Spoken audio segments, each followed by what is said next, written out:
Welcome to another episode of the Retro Gaming Rewind, where we push the rewind button until we're back in the golden age of gaming. In this series we play games from the past on original soft and hardware, covering mostly the Commodore Amiga systems, the PlayStation 1 and 2, and MS-DOS or Windows games from the late 80s to the early 2000s.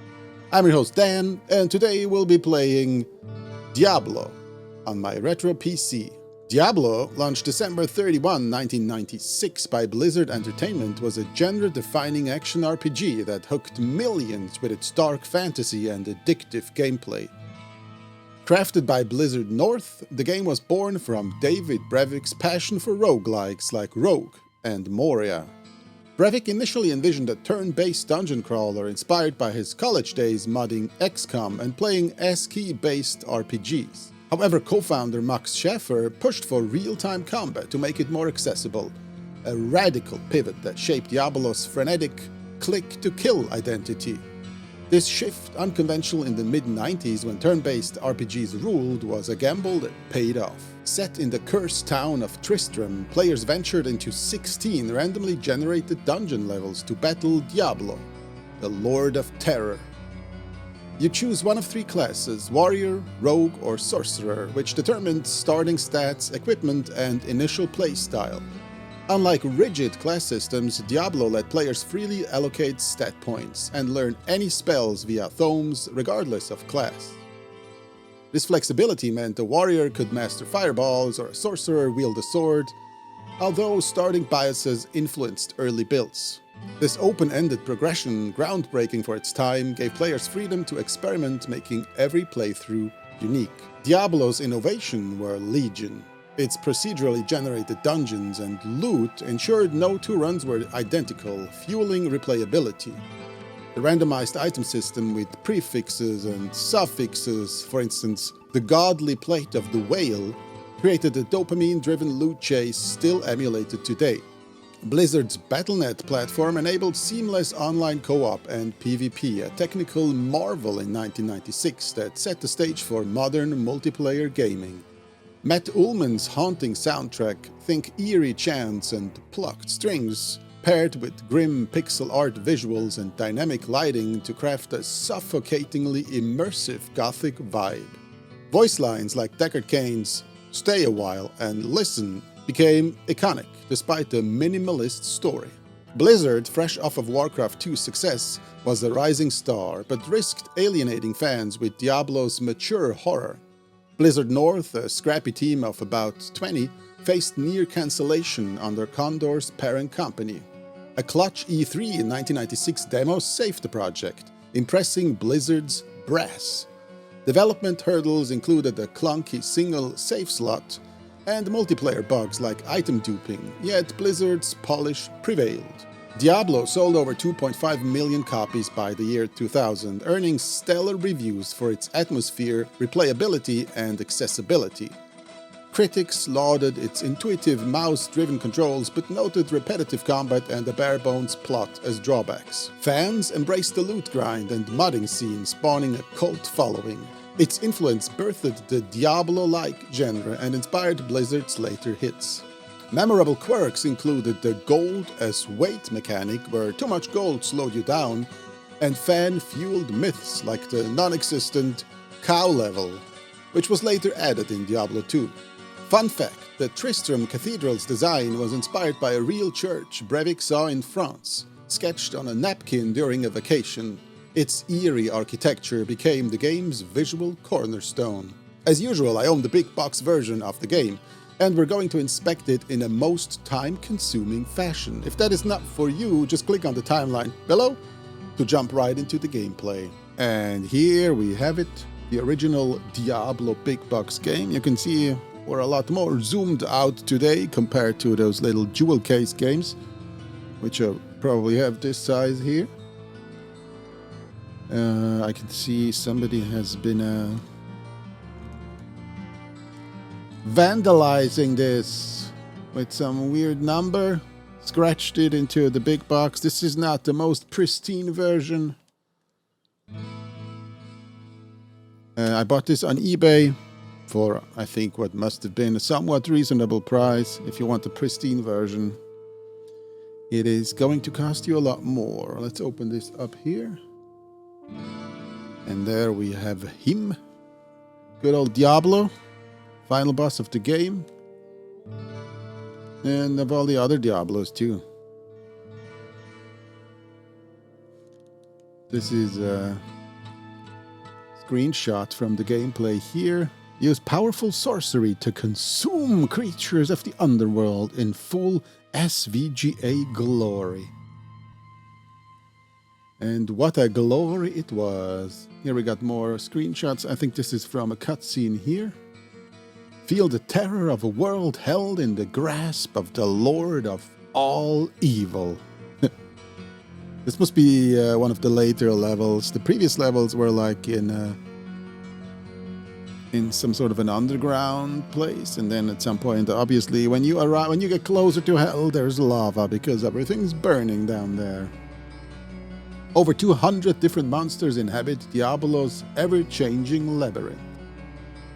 So I think they cheated a little bit with this, because if you have this monster and then you have it in red, then I think they must have counted as a different monster. Maybe changed a little bit stat, +1 strength. Now it's different. Can't imagine it had 200 completely different monsters back then.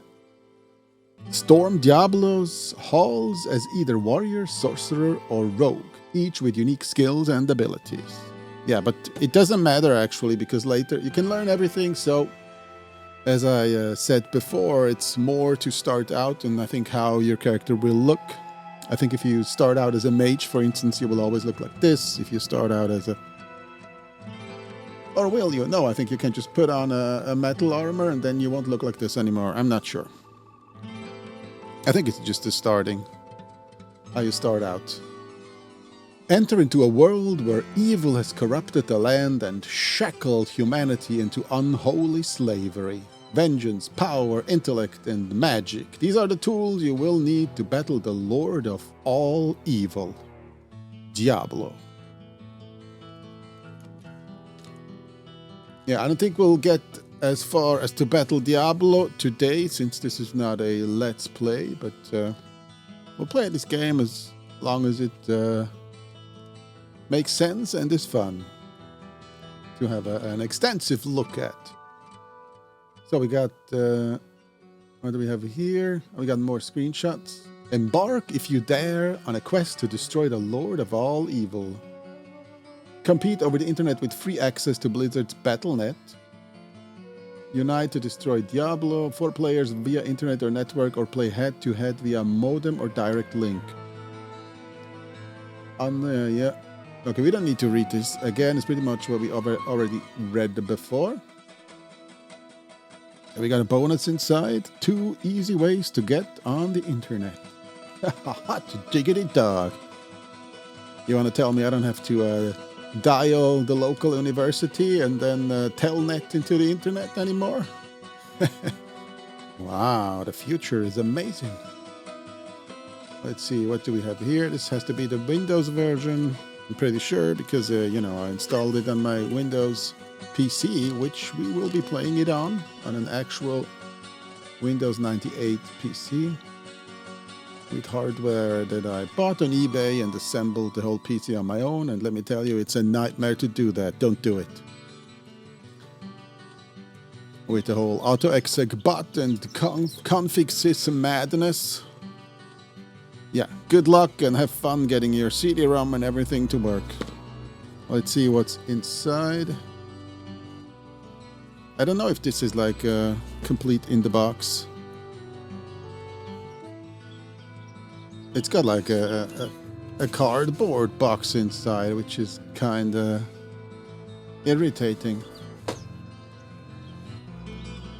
All right, let's see what else we have here. Join 10 now, or there will be the double to pay. I don't even know what that is. I don't think I've ever joined it. Maybe it's like a thing that was just in the USA or something. No idea. Oh, yeah.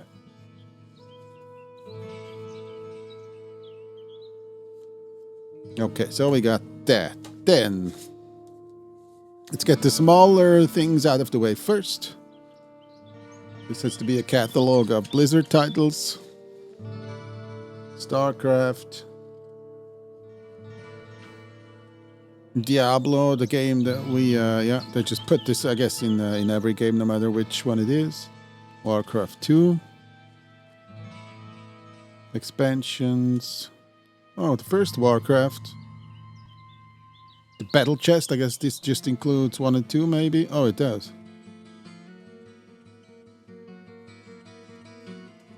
Alright, what else do we have? Wanna pursue Diablo with other gamers online? No. I wanna pursue nothing with no one. America Online. No, this is AT&T WorldNet service. Oh, starting today, you can feel at home on the internet. Oh, if you can point and click, you're there. Turns out I'm already there. Okay, here we got the jewel case. Now you can see like the original size comparison to this big box version. When we play a PlayStation game, this is like usually the size that we inspect here. Hey, this is really, it's like, it's over twice, maybe 3 times as big as this jewel case here. So let's have a look at this one here. So back then, the CDs needed to be in the game. I mean in the PC, in the CD-ROM to play the game. It would play music directly off of it, and then you would connect your CD-ROM with your sound card, and yeah, fun getting this all to work. It has been fun. Fortunately, I've already done it months ago, and I can just enjoy the fruits of my labor. Enjoying the fruits of the labors are great. So I've already installed this game, tested it, everything runs. So with confidence, I can record this, knowing I don't have to delete everything. Sometimes it doesn't work that well. So this is Windows 98. We're going to play it on Windows 95. We're going to play it on Windows 98, which is basically Windows 95.2 or something. I think it's based on Windows 95, so it runs. Most games that run on 95 run on 98. Maybe not the other way around. Okay, here we got the manual. Oh, we can buy some Blizzard. I wonder if they still have Blizzard merch. They probably do.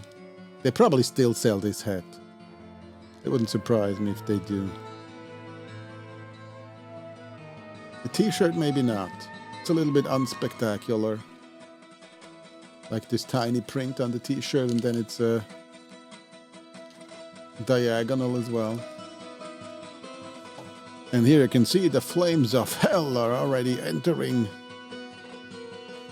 the manual, at least the backside. Okay, let's see, zoom in a little bit. The Initiate. Which is the right path as I stand upon this chaotic crossroad of hate? How many ways are there to roam on this dark and damned road of fate? There are many ways, my son, to find where the souls of the demons remain. But it takes only 1 second of despair and of doubt until at last your soul they will gain. Inherit these lands, these things, these dreams that are yours forever to adore. For there is no life in the depths of chaos, my son, for you to explore.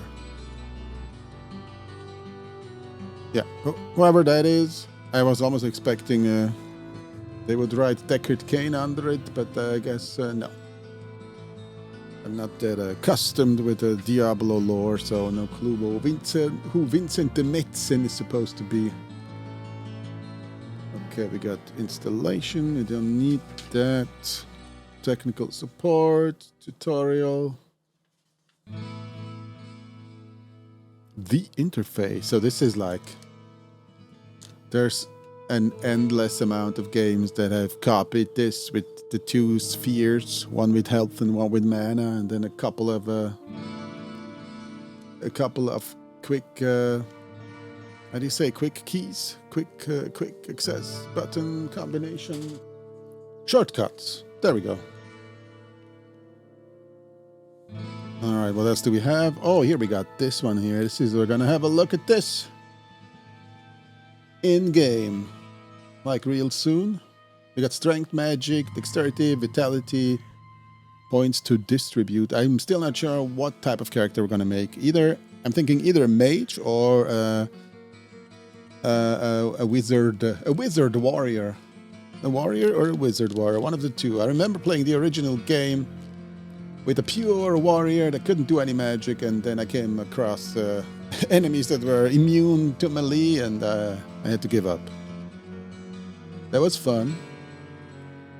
So how many damage types do we have? I think it starts here. Magic, fire, and lightning. Pure magic. Okay. We got the inventory screen here.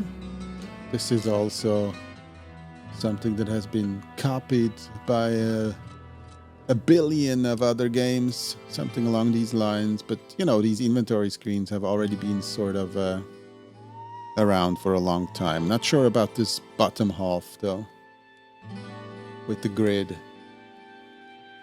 It's possible that there's another game that did this first.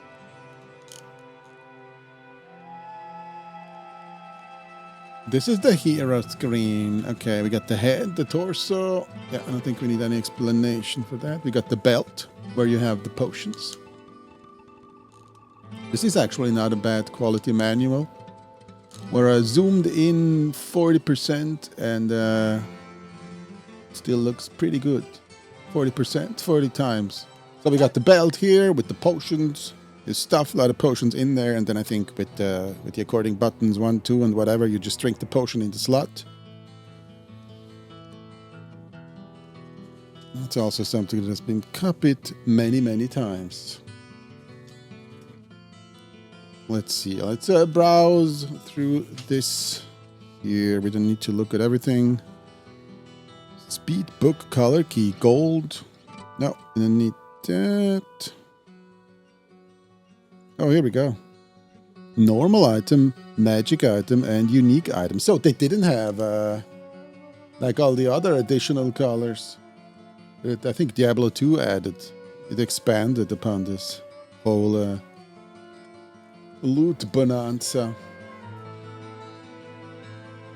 Modem connection. Yeah, guys, you got your modems ready? Let's play some Diablo. I'm gonna call you and your modem's gonna answer. Oh, so this is the warrior. The warriors of the land of Honduras are well trained in all of the weapons of war. Ranging from crusading paladins to unscrupulous mercenaries, warriors can be found wherever there is conflict among their countrymen. Many of these adventurers, some men joined with the King Leoric's army and went to battle against the northern kingdoms of Westmarch. As the fires of war burned themselves out, those warriors returned home to find their kingdom in shattered disarray. Dark humors of the mysterious demise of King Leoric abound, and the evil that lurks within his cathedral has drawn many warriors to Honduras, seeking fortune and glory. Though they were warned by the people of Tristram, a few of these brave souls ventured into the chaotic labyrinth beneath the old church, never to be heard of again. Whether they are driven by valor, honor, madness, or greed, new warriors arrive in Tristram every day, ready to challenge the dark unknown that awaits them beneath the earth. The warrior is the strongest and toughest of the 3 available classes, and he excels in the art of close combat. His primary weakness is that his extensive physical training has left little time to develop more than a rudimentary knowledge of magic. The extended periods of time that most warriors spend away from their homes and civilization requires that they learn to repair their own weapons and armor, although their skill is no match for the talent of a true blacksmith. Rogue. The Sisters of the Sightless Eye are a loosely organized guild shrouded in mystery amongst the people of the West. These highly skilled archers employ ancient Eastern philosophies that developed an inner sight that they use both in combat and to circumvent dangerous traps that they may encounter. Known only as wandering rogues in the West, The sisters conceal their secret affiliation by posting as simple travelers. Many pompous fools have made the mistake of underestimating these steel-nerved women in combat and paid a terrible price for their vanity. The strange events transpiring in Honduras have caught the attention of many of these rogues. They have come from as far as the eastern dunes to test their skills against the dark evil that is said to be lurking in Tristram. It is also believed that untold riches wait to be discovered amongst the ruins of the Horadrim monastery. Although not as powerful in close combat as the warrior, the rogue is the undisputed master of the bow. A skilled sister can send a stream of arrows at an opponent, each fired with a seemingly careless precision. The innate sixth sense that all rogues seem to possess also allows them to sense trapped fixtures and aids them in attempts to disarm these traps. And then we got the sorcerer. Although practitioners of the mystic arts are scarce within the often superstitious and religious lands of the West, many magi have made the pilgrimage from the far east to see for themselves what horrors lie beneath the ruined cathedral of Honduras. The veiled brotherhood of the Bestiary, one of the eldest and most dominant mage clans of the East, has sent many of its acolytes to observe the dark events unfolding in Honduras firsthand. The Bestiary, known for their brightly colored Turinash or spirit robes, have taken a keen interest in both gathering knowledge of demons and seeing them slain. The Bestiary elders hope that the acolytes will learn the secrets of the dark evil that they sense growing in the West and can destroy it. The possibility of discovering long-lost tomes of magical knowledge within the confines of the labyrinth has also captured the interest of many wandering sorcerers.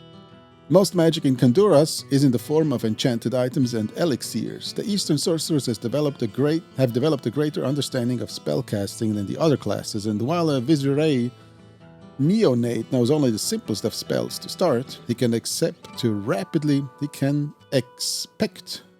grow in power as he discovers new incantations. All sorcerers possess the ability to recharge spell staves by drawing power from their surroundings and channeling them through the staff. Oh, so you can regenerate mana without the potion. Ha! Would you look at that? We have durability, swords, axes, maces, and clubs, staves, bows, light, medium, and heavy armor, helmets, shields. We got jewelry, scrolls, and potions. We got everything we need. Everything one would expect from a good RPG. If you had total access of every piece of knowledge on Earth, where would you go? What would you do? Who would you be? I would be the king of the world. That's who I would be. Books, gold. Oh, this looks interesting here. Let's have a closer look at these.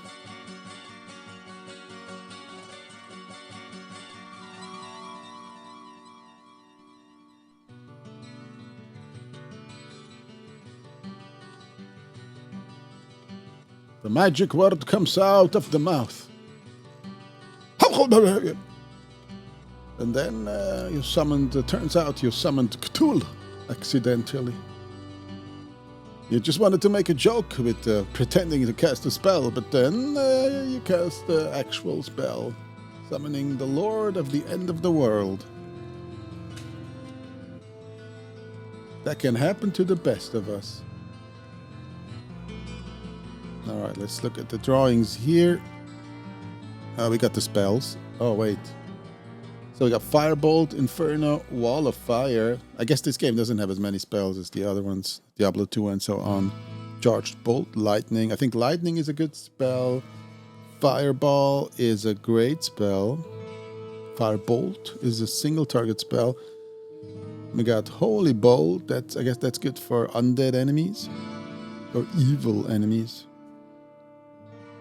Or maybe, no, undead. There we go. We got Healing, Resurrect. Can we resurrect others? I don't think we can cast Resurrection on ourselves after we're dead. I mean, if you're dead, it'd be hard to cast a spell. Identify, Town Portal, and Telekinesis. No. Maybe there is no Fireballs. Is there? Do you think they posted all the spells there are here? I guess we're going to find out. We're gonna find out very, very soon.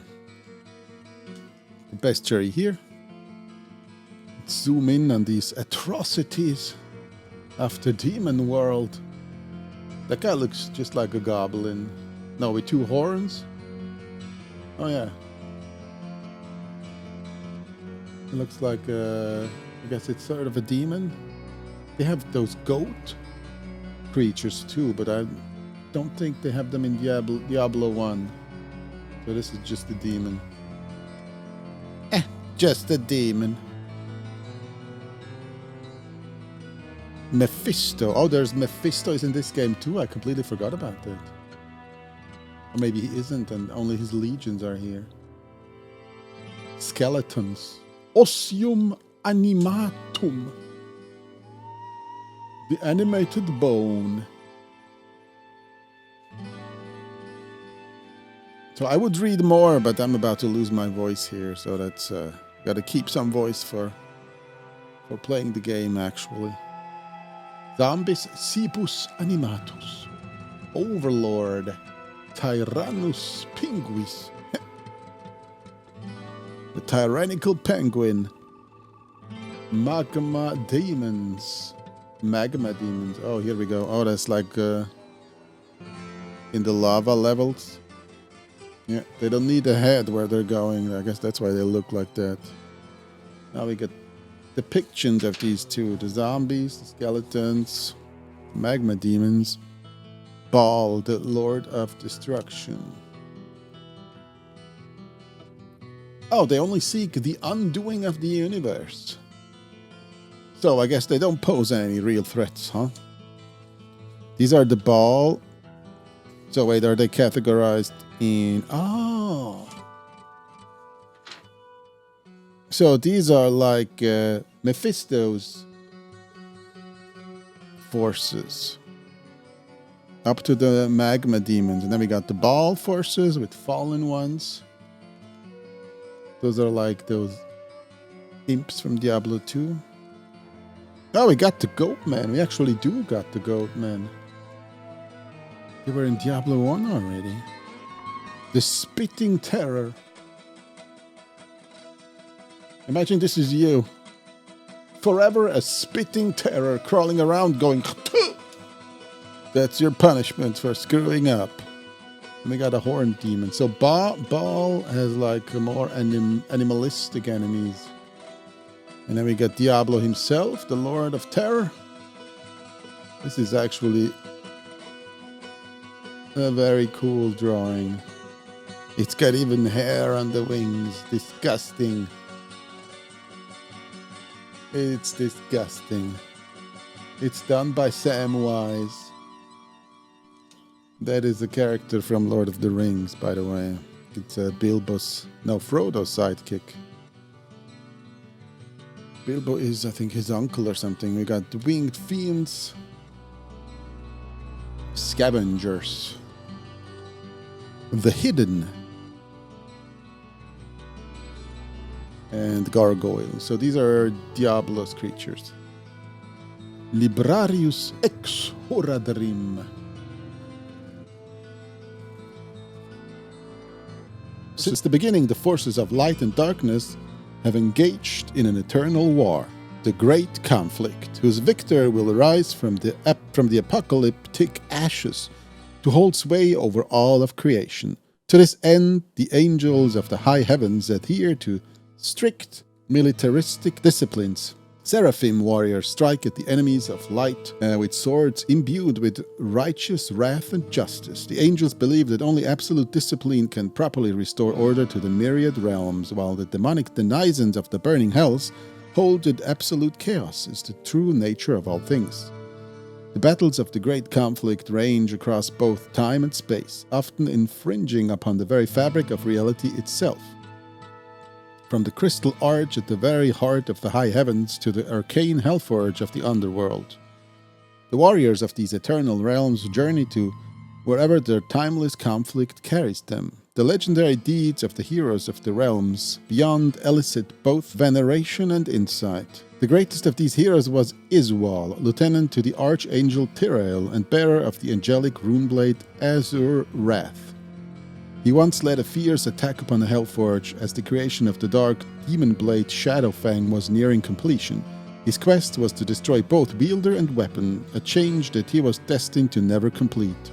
Isual was overcome by the legions of chaos and tragically was lost to the darkness. His fate stands as testament to the fact that angels and demons alike shall fearlessly enter into any domain as long as their hated enemies dwell within. Although the great conflict burned holes and burned hotter and longer than any of the stars in the sky, neither side could gain dominion over the other for long. Both factions sought some way to turn the tides of the war into their favor. With the ascension of man and his mortal realm, the great conflict ground to a mysterious halt. Both armies paused in a breathless stalemate, waiting to see on whose side man would eventually turn. Mortals had the unique ability to choose between darkness and light, and it was held that this would be the deciding factor in the outcome of the great conflict. Thus, the agents of the nether realms descended to the mortal realm to vie for the favor of man.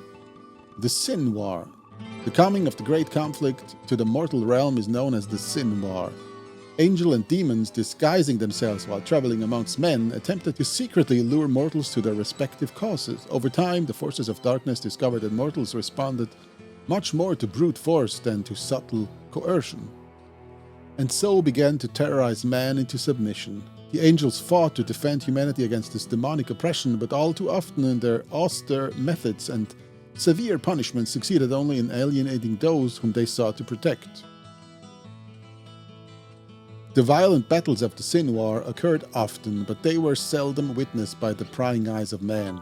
Only a few enlightened souls were aware of the supernatural beings that walked among the huddled masses of humanity. Powerful mortals arose and accepted the challenge of the Sin War, allying themselves with both sides in the great conflict.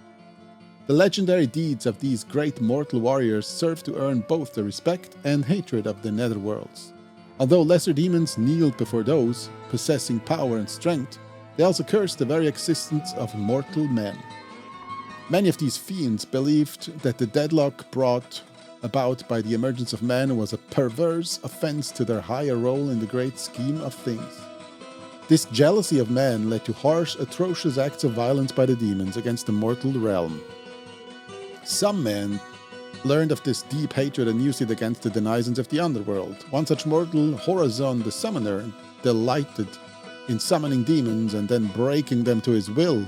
Horadrim, along with his brother Bartok, were members of the Eastern Mage clan known as the Bestiary. This mystic clan studied the ways of demons and had catalogued their lore for generations. Empowered by this knowledge, Horadrim was able to take the work of the Bestiary and pervert it for his demented purposes. The denizens of hell sought revenge against this bold mortal, but Horadrim managed to keep himself well protected within his arcane sanctuary. Bartok, the brother of Horadrim, was eventually lured to the side of darkness. He was granted exceptional strength and longevity and fought alongside the legions of hell against the cursed Bestiary, and eventually his own brother during the Sin War. Although Bartok was renowned amongst the warriors of many realms, his dominance in battle came with a terrible price. An insatiable lust for mortal blood pervaded his every thought and deed. Bartok soon became as fond of bathing in the blood of his enemies as he did of shedding it, and in time he came to be known as the Warlord of Blood. 7 is the number of the powers of hell, and 7 is the number of the great evils. Duriel, the Lord of Pain. Andariel, the Maiden of Anguish. Belial, the Lord of Lies. Asmodan, the Lord of Sin. These are the true names of the lesser of the greater evils. For ages, uncounted, each have ruled over their own domains within the burning hell, seeking absolute dominion over their infernal brethren. As the lesser four continuously vied for the control of those forces that dwell within the realms, the greater three held absolute power over the whole of hell. The lesser four use dark and evil measures in their quest for power, and herein begins the legend of the Dark Exile. Mephisto, the Lord of Hatred. Baal, the Lord of Destruction. Diablo, the Lord of Terror. These are the prime evils of hell that wielded their power as a dark, sovereign triumvirate. The three brothers ruled over the lesser four by brutal force and malicious cunning. Being the eldest and strongest of the evils, the three brothers were responsible for countless victories against the armies of the light. Although they never held sway over the high heavens for long, the three were justly feared by enemies and subjects alike.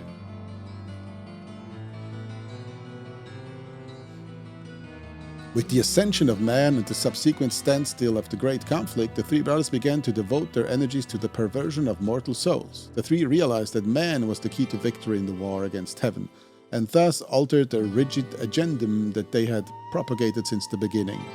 This change caused many of the lesser evils to question the authority of the three and brought about a great rift between the prime evils and their servitors. In their ignorance, the lesser evils began to believe that the three were afraid to continue the war with heaven. Frustrated by the cessation of the war, Asmodon and Belial saw the situation as their chance to overthrow the prime evils and take control of hell for themselves. The two demon lords made a pact with their minor brethren, assuring that the wretched plague of humanity would not deter the ultimate victory of the sons of hell. Asmodon and Belial devised a plan to end the stalemate, achieving victory in the Sin War and ultimately ride the bloody crest of the great conflict straight into the very arms of Armageddon. Thus, the Great Revolution was set into motion as all of hell went to war against the three brothers. The brothers fought with all of the savagery of the underworld, and to their credit annihilated a third of hell's treacherous legions.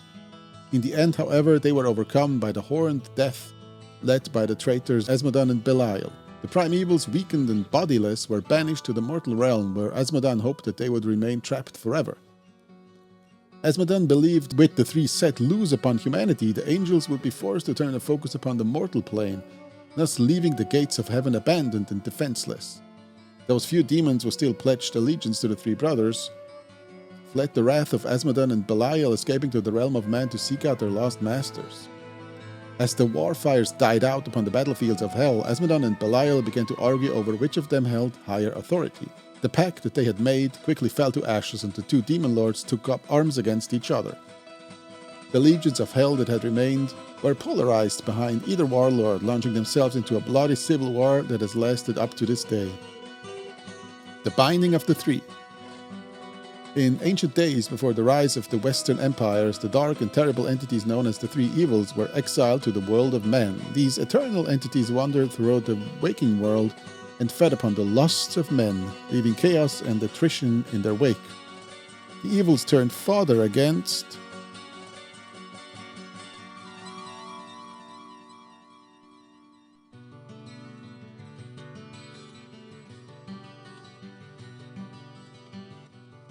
Sun and prompted many great nations into brutal and petty wars. Their exile from hell left them with an insatiable hunger to bring suffering and pain to all who would not kneel before them, and so the three brothers ravaged the lands of the Far East for countless centuries. Eventually, a secretive order of mortal magi was gathered together by the enigmatic archangel Tyrael. These sorcerers were to hunt the three evils and put an end to their vicious rampage. The order, known as the Horadrim, consisted of wizards from the diverse and numerous mage clans of the East. Employing disparate magical practices and disciplines, this unlikely brotherhood succeeded in capturing two of the brothers within powerful artifacts called Soul Stones. Mephisto and Baal, trapped within the swirling spiritual constraints of the Soul Stones, were then buried beneath the dunes of the desolate eastern sands. The powers of hatred and wanton destruction seemed to diminish in the east as a nervous peace began to settle over the land. Yet for many decades, the Horadrim continued their grim search for the third brother, Diablo. They knew that if the Lord of Terror was left untamed, there could never be any lasting peace within the realm of humanity. The Horadrim followed in the wake of terror and anarchy that spread through the western lands. After a great battle which claimed the lives of many brave souls, the Lord of Terror was captured and imprisoned within the last of the Soul Stones by a group of Horadrim monks, led by the initiate Jared Kane. These monks carried the cursed stone to the land of Kanduras and buried it within a secluded cave near the river Talsande. Above this cave, the Horadrim constructed a great monastery from which they could continue to safeguard the Soul Stone. As ages passed, the Horadrim constructed a network of catacombs beneath the monastery to house the earthly remains of the martyrs of their order. Generations passed in Kanduras, and the number of the Horadrim slowly dwindled. With no quests left to undertake and too few sons to sustain their guardianship, The once powerful order faded into obscurity. Eventually, the great monastery that they had built fell into ruins as well. Although villages grew and thrived around the shell of the old monastery, no one knew of the dark secret passageway that stretched into the cold earth beneath it. No one could have dreamed of the burning red gem that pulsed within the labyrinth's hearth.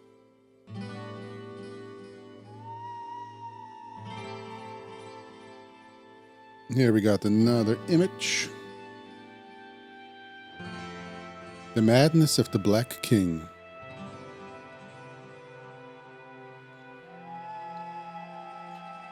Book 2, The Return of Terror.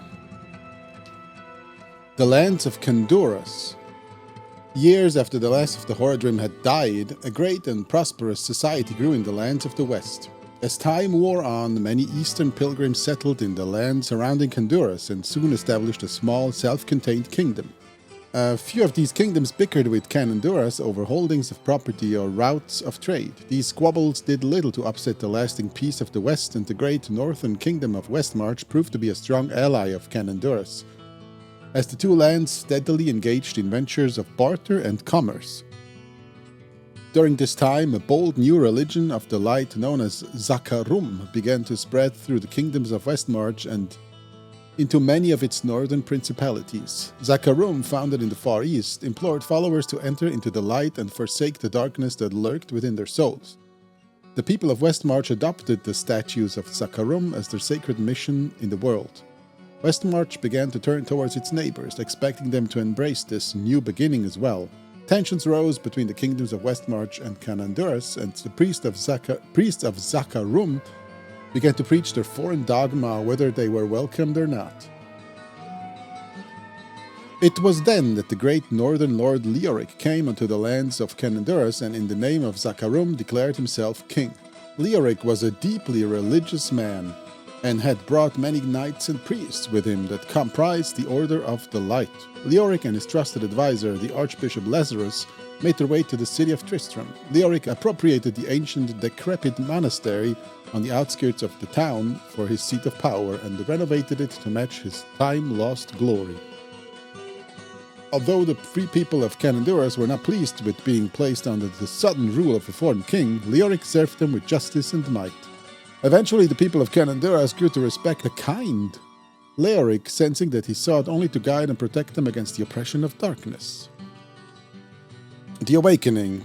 Not long after Leoric took possession of Kandurus, a power long asleep awakened within the dark recesses beneath the monastery. Sensing that freedom was within its grasp, Diablo entered the nightmares of the Archbishop and lured him into the dark, subterranean labyrinth. In his terror, Lazarus raced through the abandoned hallways until at last he came to the chamber of the burning soul stone. No longer in command of his body or spirit, he raised the stone above his head and uttered words long forgotten in the realm of mortals. His will destroyed, Lazarus shattered the soul stone upon the ground. Diablo once again came into the world of men. Although he was released from his imprisonment within the soul stone, the Lord of Terror was still greatly weakened from his long sleep and required an anchor to the world. Once he had found a mortal form to wear, he could begin to reclaim his vastly depleted power. The great demon weighed the souls residing in the town above and chose to take the strongest of them, that of King Leoric. For many months, King Leoric secretly fought the evil presence that twisted his thoughts and emotions. Sensing that he had been possessed by some unknown evil, Leoric hid his dark secret from his priests, hoping that somehow his own devout righteousness will be enough to exorcise the corruption growing inside of him. He was sorely mistaken. Diablo stripped away the core of Leoric's being, burning away all honor and virtue from his soul. Lazarus too had fallen under the sway of the demon, keeping close to Leoric at all times.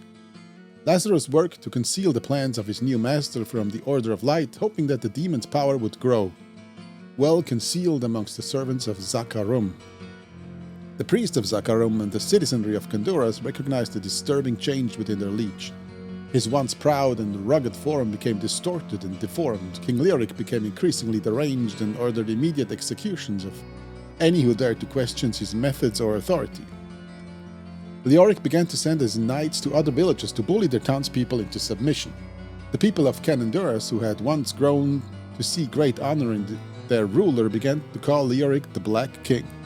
Driven to the brink of madness by the Lord of Terror, King Leoric slowly alienated his closest friends and advisors. Linden, captain of the Knights of the Order of Light and honored champion of Sakharum, tried to discern the nature of his king's deteriorating spirit. Yet at every turn the Archbishop Lazarus would waylay Linden and admonish him for questioning the actions of the king. As tensions grew between the two, Lazarus charged Linden with treason against the kingdom. To the priests and knights of Leoric's court, the prospect of Linden committing treason was ridiculous. Linden's motives were honorable and just, and soon many began to question the reason of their once beloved king. Leoric's madness was growing more obvious with each passing day. Sensing that the advisors of the court were becoming increasingly suspicious of foul treachery, Lazarus desperately sought to contain the eroding situation. The Archbishop masterfully convinced the delusional Leoric that the kingdom of Westmarch was plotting against him, secretly planning to dethrone him and annex Cananduras into his own lands.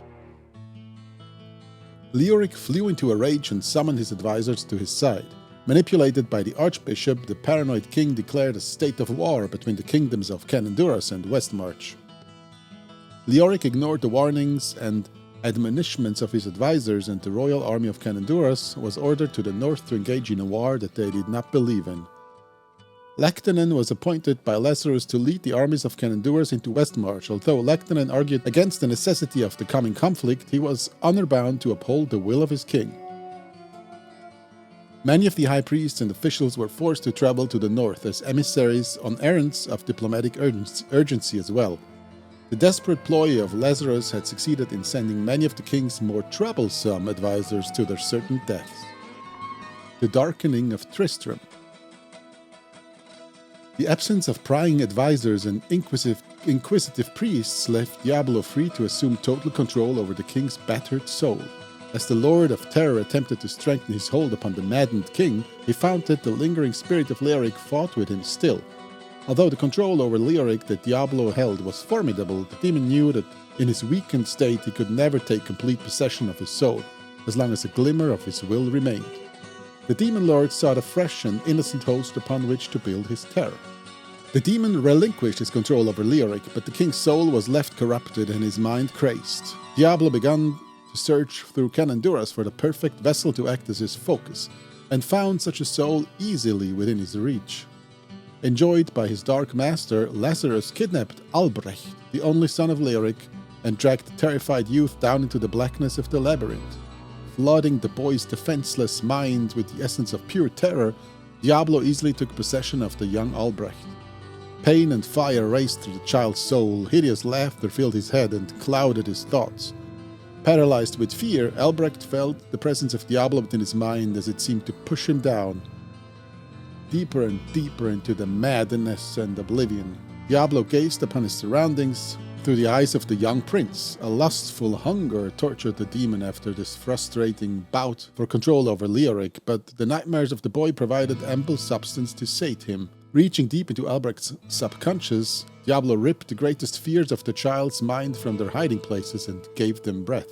Albrecht watched as if out of a dream. Twisted and disfigured forms appeared all around him. Unholy, writhing visages of terror danced about him, chanting choruses of obscenities. All of these monsters that he had ever imagined or believed that he had seen in his life became flesh and were given life before him. Large bodies comprised of living rock erupted from the walls and bowed to the Dark Master. The ancient skeletal corpses of the Horadrim arose from archaic crypts and lumbered off into the red-washed corridors beyond. As the cacophony of madness and nightmares hammered his final blow against Albrecht's shattered spirit, the blood-lusted ghouls and demons of his mind scattered and scrambled maniacally into the lengthened passageways of his waking nightmare. The ancient catacombs of the Horadrim had become a twisted labyrinth of raw, focused terror. Empowered by Diablo's possession of young Albrecht, the creatures of the boy's own imagination had gained corporeal form. So strong was the terror that grew inside of Albrecht that the borders of the mortal realm began to warp and tear. The burning hell began to seep into the world of man and take root within the labyrinth. Beings and occurrences displaced by time and space and long lost to the history of man were pulled screaming into the ever-expanding domain. The body of Albrecht, fully possessed by Diablo, began to distort and change. The small boy grew and his eyes blazed as tendril-like spines ripped through his flesh. Great arched horns erupted from Albrecht's skull as Diablo altered the form of the child to match that of his demonic body. Deep within the recesses of the labyrinth, the growing power was being harnessed. When the moment was right, Diablo would venture once more into the mortal world and free his captive brothers Mephisto and Baal. The prime evils would be reunited and together they would reclaim their rightful place in hell.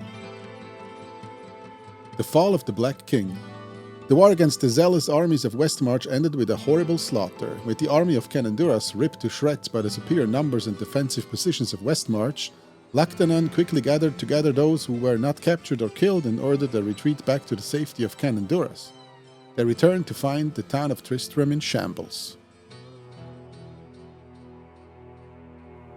King Leoric, deep within the throes of madness, went into a rage when he learned that his son was missing. After scouring the village with the few guards that remained with him at the monastery, Leoric had decided that the townsfolk had abducted his son and hidden him somewhere. Although the townsfolk denied any knowledge of Prince Albrecht's whereabouts, Leoric insisted that they had crafted a conspiracy against him and that they would pay the price for such treachery. The mysterious disappearance of the Archbishop Lazarus left no one in Tristram with whom the king would make counsel. Overcome by grief and dementia, Leoric had many of the townsfolk executed for the crime of high treason. As Lactanan and his fellow survivors returned to confront the king, Leoric sent his few remaining guards against them. Believing that Lactanan was somehow part of the townsfolk conspiracy, Leoric decreed that he and his party were to die. Lactanan, finally realizing that Leoric was beyond salvation, ordered his men to defend themselves. The ensuing battle carried them down into the very halls of the darkened monastery, bringing a final desecration to the once holy sanctum of the Horadrim. Lactanan won a bittersweet victory as his men were forced to kill all of Leoric's deceived protectors. They cornered the ravenous king within his own sanctuary and begged him to explain the atrocities he had committed. Leoric only spat at them and cursed them for traitors against both his crown and the light. Lactanan walked slowly towards his king and sorrowfully drew his sword. Full of grief and rage, all honor having been cast into the winds, Lactanan ran his blade through Leoric's shriveled, blackened heart. The once noble king screamed an unearthly death cry, and his madness finally overtook him. He brought down a curse upon those who had so betrayed him, calling upon the forces of darkness that he had spent his entire life combating. Leoric condemned Lactanan and the others to eternal damnation. In that last fleeting moment within the heart of the monastery, all that was ever virtuous or honorable about the stewards of Cananduras was shattered forever. The reign of Diablo. The Black King lay dead, slain at the hands of his own priests and knights. The young Prince Albrecht was still missing, and the proud defenders of Cananduras were no more. The people of Tristram looked about their lifeless town and were greatly dismayed. Awash in feelings of both relief and remorse, they soon realized that their troubles had merely begun. Strange, eerie lights appeared in the darkened windows of the monastery. Misshapen, leathery-skinned creatures were seen venturing forth from the shadows of the church. Horrible, wounded cries seemed to linger on the wind, emanating from deep underground. It became apparent that something quite unnatural had infested the once holy site. Travelers on the road surrounding Tristram were accosted by cloaked riders that seemed to now constantly roam the deserted countryside. Many villagers fled Tristram, making their way to other towns or kingdoms, fearing some unnamed evil that seemed to wait in the shadows all around them. Those few who chose to remain seldom ventured out at night, and never tread foot upon the grounds of the cursed monastery. Whispered rumors of poor innocent people being abducted in the night by wicked nightmarish creatures filled the halls of the local inn. With no king, no law, and no army left to defend them, many of the townsfolk began to fear an attack from these things that now dwelt beneath their town. The Archbishop Lazarus, frayed and disheveled, returned from his absence and assured the townsfolk that he too had been ravaged by the growing evil of the monastery. With their desperate need for reassurance clouding their good judgment, Lazarus whipped the townspeople into a frenzied mob. Reminding them that Prince Albrecht was still unaccounted for, he pursued many of the men to follow him into the depths of the monastery to search for the boy. They gathered torches, and soon the night air glowed with the flickering light of hope. They armed themselves with shovels, picks, and scythes, and so prepared, they boldly followed the treacherous archbishop straight into the fiery maw of hell itself. The few who survived the horrible fate that awaited them returned to Tristram and recounted what they could of the ordeal. Their wounds were terrible, and even the skills of the healer could not save some of them. As the stories of demons and devils spread, a stifling primal terror began to consume the hearts of all of the town's inhabitants. It was a terror that none of them had ever known. Deep within the foundations of the ruined monastery, Diablo gorged himself upon the fears of the mortals above him. He slowly sank back into the welcoming shadows and began to harness his depleted power. He smiled to himself in the sheltering darkness, for he knew that the time of his final victory was fast approaching. Here we have Prince Albrecht. The corruption of Prince Albrecht.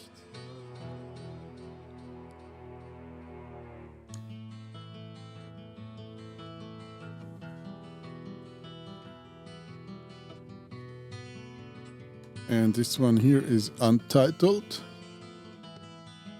I guess the artist is... oh wait, here lies the circle of fire, the mystery pentagram etched in the blood of something. Visere. I guess the artist here was a little bit possessed as well, wasn't he? Mr. Metzen here. He wrote in tongues. And this is the last page of the story. The Nature of the Soul Stones by Jared Kane of the Horadrim. It was a long time ago that the enigmatic archangel Tyrael bestowed upon us the secrets of the mysterious soul stones. Tyrael requested upon our order 3 of these stones so we could contain the vile essences of the 3 prime evils who had been let loose upon our world. Although the artifacts were constructed in realms far removed from our own, we found that they were simple to understand. Soul stones affect only beings that are non-corporeal, and thus have no power over living, breathing creatures. When invoked, the soul stones bring into being a strong spiritual vacuum. Any non-physical entities caught within this vacuum are drawn into the burning recesses of the soul stone and are forever trapped within. These spirits are released only when the soul stone is deactivated or destroyed. The power of the soul stones proven to be much more difficult to employ when used against the great prime evils.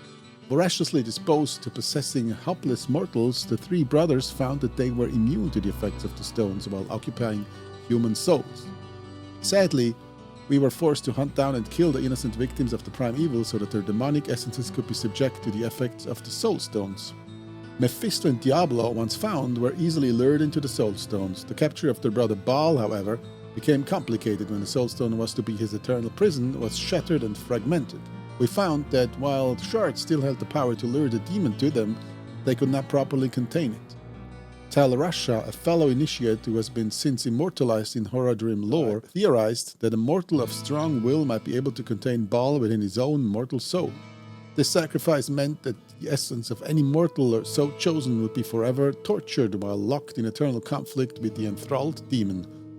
To this end, Tal Rasha volunteered to contain the raging Lord of Destruction. Piercing his breast with a shard of the Soul Stone, Tal Rasha took within himself the essence of Baal, the Lord of Destruction. The initiate's body was shackled, chained, and buried deep within a tomb under the desert. The sacrifice of Tal Rasha has kept Baal imprisoned for many years now, and although the demon was imprisoned without the use of a whole Soul Stone, we believe that our victory may be a hollow one. Should Tal Rasha ever escape, he would have the formidable powers of Baal added to his own. By ridding the world of this present evil, we may have created a nightmare worse than which we first sought to contain. So that was a long read, but I felt it was necessary to read through the lore of the very first Diablo. I enjoyed it, even though my voice might have suffered a little bit, but I think it was worth it. It is not every day that I open my big box Diablo game and check out all the contents. It's only every second day that I do it. No, I think this was pretty cool to fresh up the original lore of Diablo. How it all began. It's always a pleasure to put these things back in here. Actually, they went in now. So CD, we're gonna keep it here. We needed to run the game. And I think it is quite time for that. And with that out of the way, it is now finally time to go to hell in a handbasket.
And here we are, almost 30 years after the original release, playing Diablo again.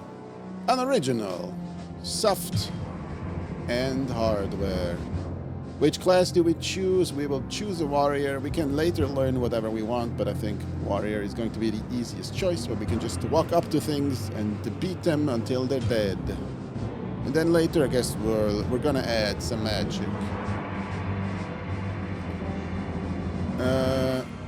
I think I'm feeling original today, so let's call this guy Dan.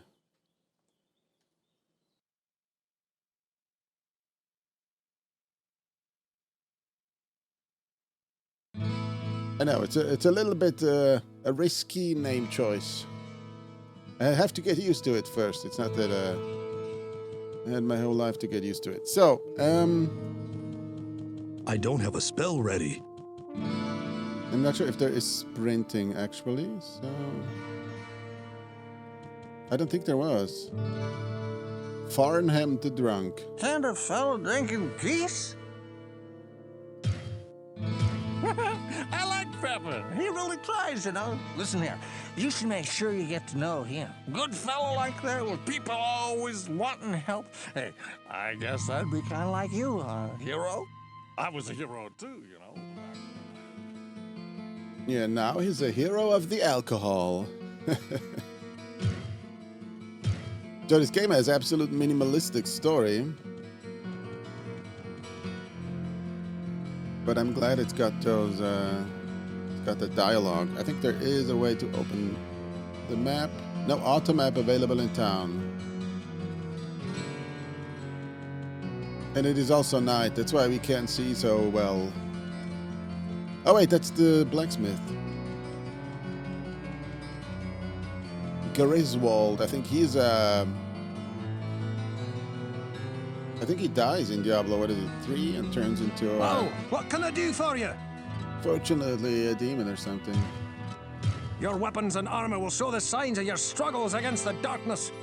If you bring them to me, with a bit of work and a hot forge, I can restore them to top fighting form. So we are supposed to be able to repair weapons, but I think not fully or something, I'm not sure. We got Deckard Cain here. Cain the Elder. Hello, my friend. Stay a while and listen. Here we go, that's the original. Ogden has owned and run the Rising Sun Inn and Tavern for almost 4 years now. He purchased it just a few short months before everything here went to hell. He and his wife, Garda, do not have the money to leave as they invested all they had in making a life for themselves here. He is a good man with a deep sense of responsibility. Don't worry, this blabbering part in the town will be over soon. This is usually the part that I dread the most in RPGs, going into a new city and then talking to a million characters. But here it's minimal. I think we're almost done. We got like 2 or 3 more, maybe? What ails you, my friend? Poor Wirt. I did all that was possible for the child, but I know he despises that wooden peg that I was forced to attach to his leg. His wounds were hideous. No one, and especially such a young child, should have to suffer the way he did. Wait, is he saying that his leg just looked bad and that's why he amputated it? Or was it like really necessary? I mean, if it looks bad, you can still walk on it, right? Isn't that preferable? Thank goodness you returned. Much has changed since you lived here, my friend. All was peaceful until the Dark Riders came and destroyed our village. Many were cut down where they stood, and those who took up arms were slain or dragged away to become slaves. Or worse. The church at the edge of town has been desecrated and is being used for dark rituals. The screams that echo in the night are inhuman, but some of our townsfolk may yet survive. Follow the path that lies between my tavern and the blacksmith's shop to find the church and save who you can. Perhaps I can tell you more if we speak again. Good luck. All right, I think we do have a weapon, right? Inventory. Oh yeah, we have a short sword, damage 2 to 6, club, damage 1 to 6. Also, it's just worse, the club. Why would I ever want to use the club instead? Jillian, the barmaid. Good day. How may I serve you? Farnham is a drunkard who fills his belly with ale and everyone else's ears with nonsense. I know that both Pepin and Ogden feel sympathy for him, but I get so frustrated watching him slip farther and farther into a befuddled stupor every night. Oh, now I want to slip into a befuddled stupor instead of fighting demons. I think it's the better fate of the two, especially since for those that played Diablo 2 and know how the story of the Wanderer, which is our main character, ends. Yeah.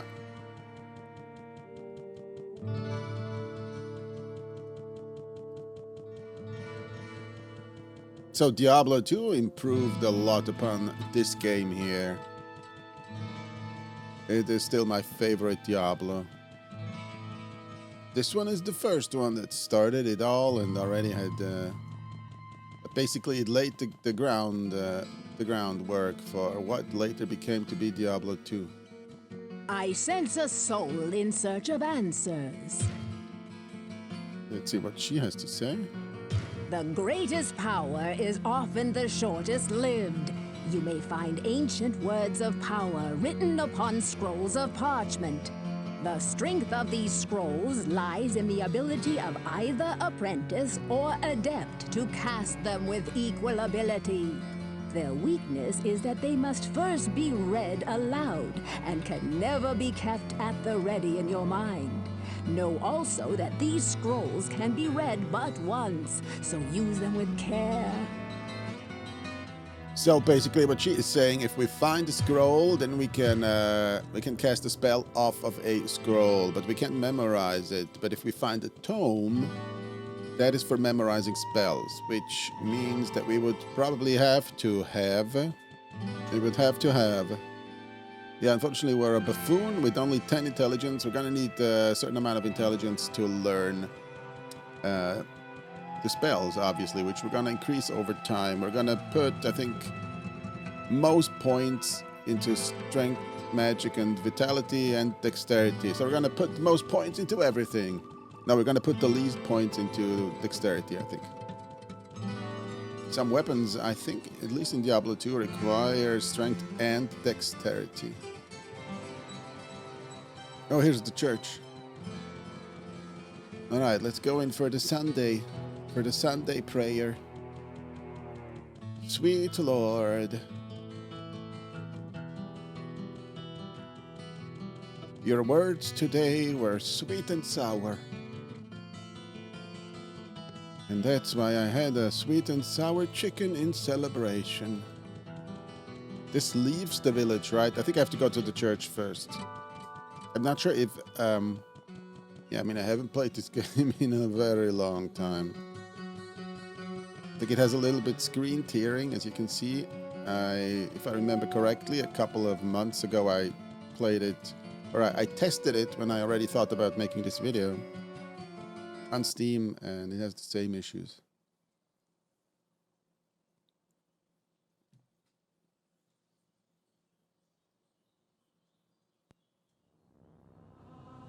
Okay, here we are. The sanctity of this place has been fouled. So we're attacking with shift, is a left click to kill, click to kill. Oh, remember, the gold weighs you down. So if I wear too much gold, if I carry too much gold, if I wear the gold, if I carry too much gold, I become slower. And we press shift, which will attack without moving like this.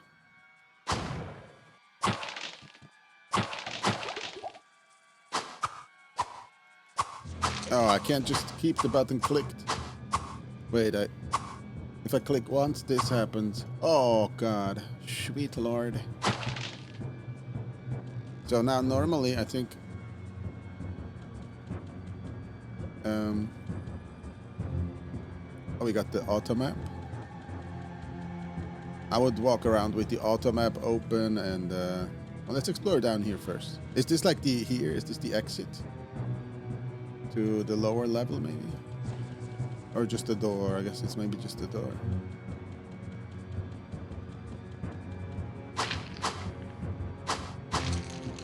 The music of happiness.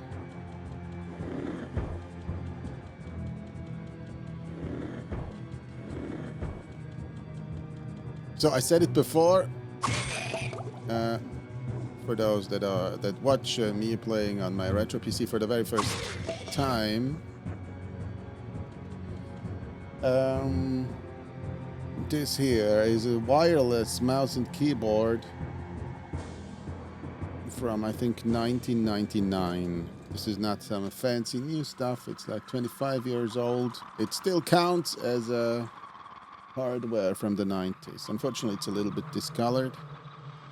They had like this plastic here used to discolor when it was exposed to the sun here. You can see the sun must have shone on this part a little bit, but not on that part.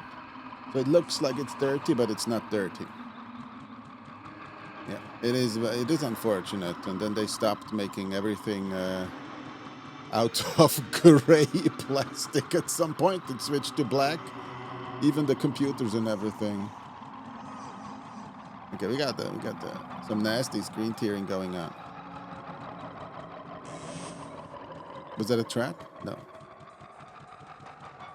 Look at the map. No, so this is the stair that goes down. We don't want to go down yet.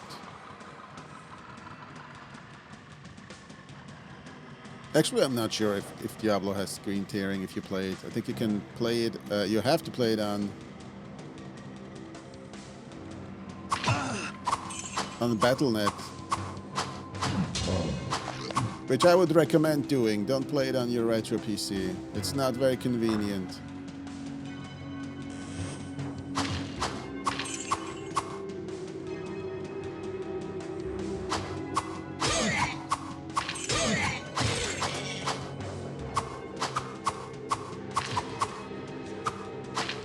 Oh wow, I'm missing so much. I miss you a long time. It's very inconvenient because look, this is it's a ball mouse. It doesn't have a laser or an optical sensor. It's very inaccurate and annoying to move around. But we are playing on original soft and hardware, so it is what it is for this video. This is how somebody would have played the game back then that had a... I mean, I guess I constructed my PC from parts from different times. But they're all from the 90s except for the SSD.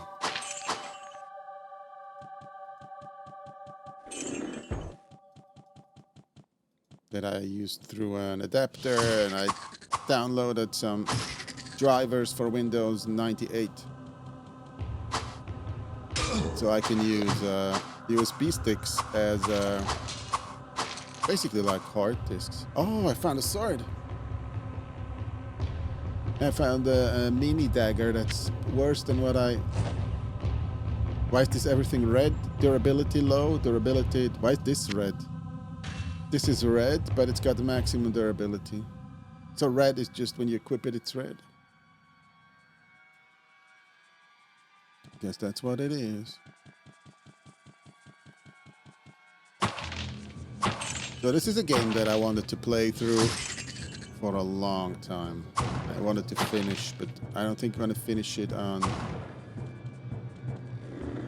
my retro PC. It's just too inconvenient to get everything out to...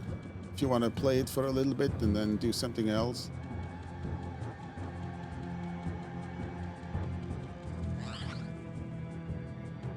Too inconvenient.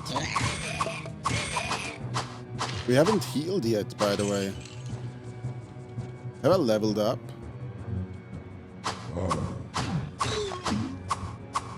So let's not go into the menu first. First we need to kill everything. There we go. Because if we go into the menu, then the game just continues. While you get beaten like a bongo. What should we put points in? Strength or magic? I wanna... How many? We have... How many do we have? 10? 11? 2? I can't see the points we have. I think it's 5 if I remember correctly. 1, 2... Oh yeah, down here you can see them. 2 strength, and let's put 3 in magic, so we start learning.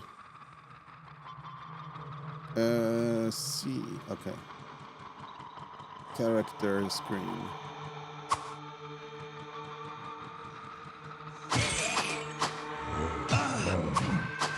It hurts, it hurts. It hurts so good, doesn't it? Doesn't it hurt good, losers? Yeah, I guess it doesn't matter when you're a living dead. Everything is a meh.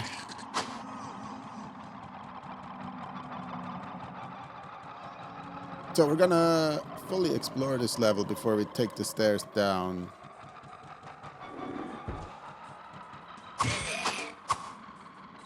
So we can get some XP here.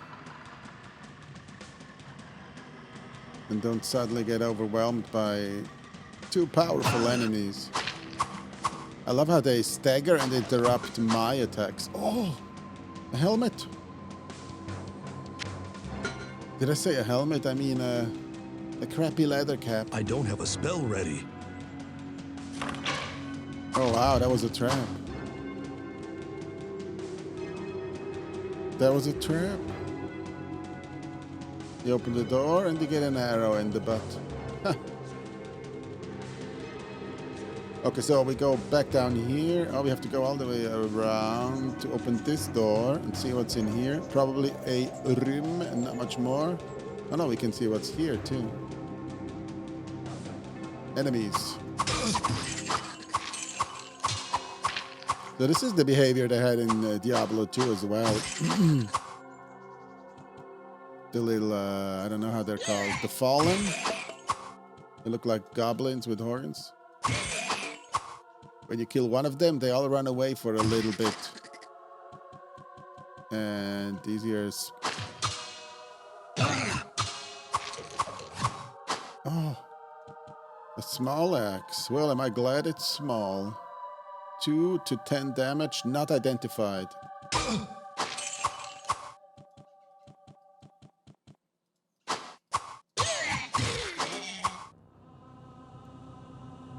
Can I equip it? I can equip it. It's unidentified. I think you can equip it in Diablo 2. In some games you can't.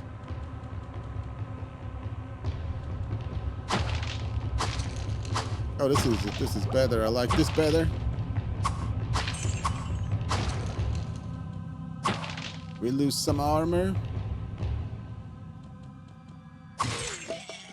Wasn't there a button that shows us the loot on the floor?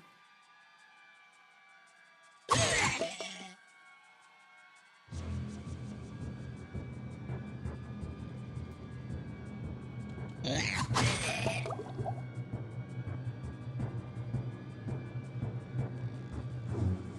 gonna try all the buttons. Trying all the buttons. It's gonna blow any moment. It's gonna blow. What is that? Z for zoom. Pause. Oh, it has a pause button. And now I drank a potion.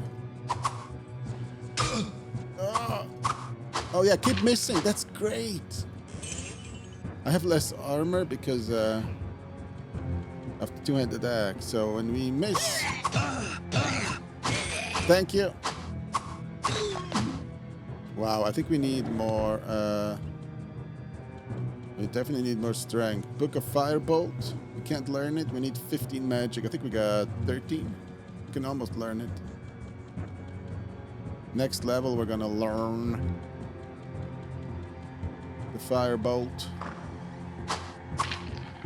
I think for the early game, it's good to...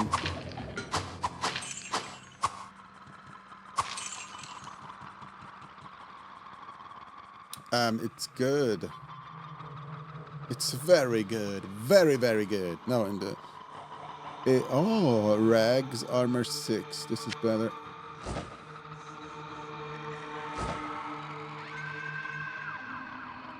The Screams of Madness.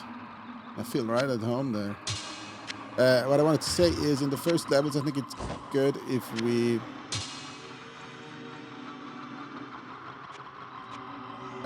learn some healing spell if possible. We can do melee and heal ourselves. We got another cap, armor 1. Wasn't there like a button where you could compare it to what you're wearing, or was that not invented?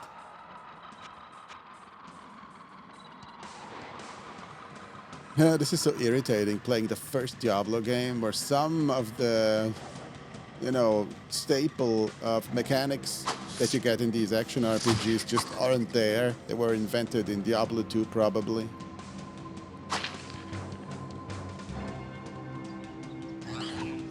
No, why do you open the door?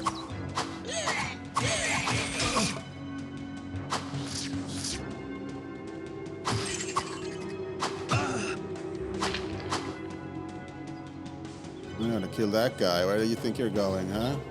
You little rascal, you. We're gonna have to repair our stuff, too. Is it gonna just disappear if it breaks? Oh. Leveled up. I can't carry anymore. But I don't have a town portal, do I? Okay, we need to level up. We need to get 2 magic. Let's get 3 strength. Now we can learn this. Can I close this crap? Okay. And then spells. Oh, skill. Item repair skill.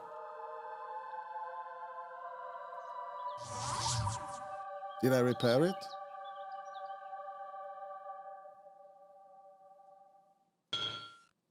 Five of five. Wait, the durability goes down?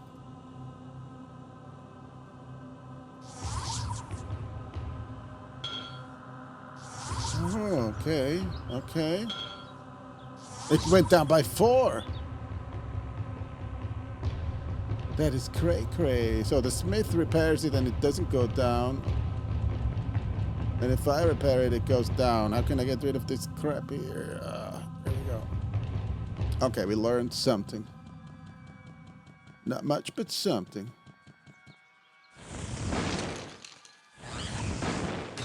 Fireball! Oh, wow. I cast 2 spells and I'm out of mana. I guess if you're a mage and Scroll of Healing, you start the game with a lot more mana. Then you can cast a lot more spells before you're out. But I cast my spells with my 2-handed axe. Suck on this, loser.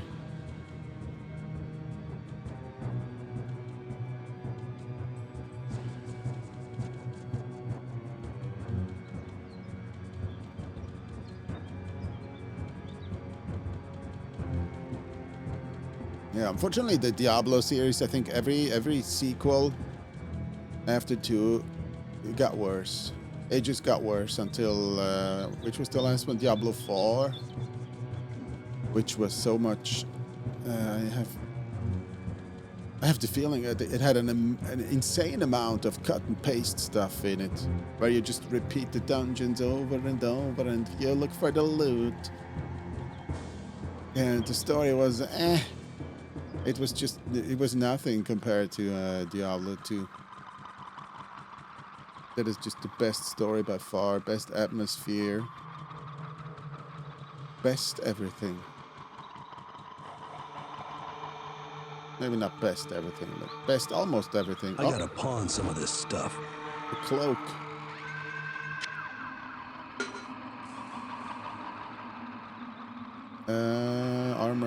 Armor 3.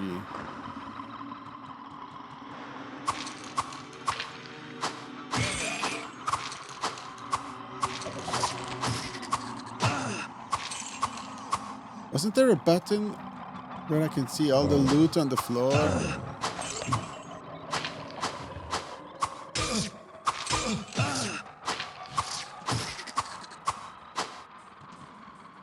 I can't find it.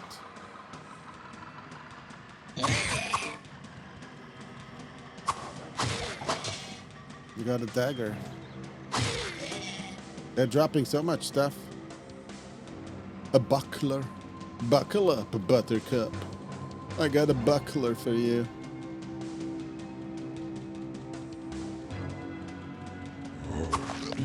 Well, the important thing is we're getting XP. That's the important thing. And gold.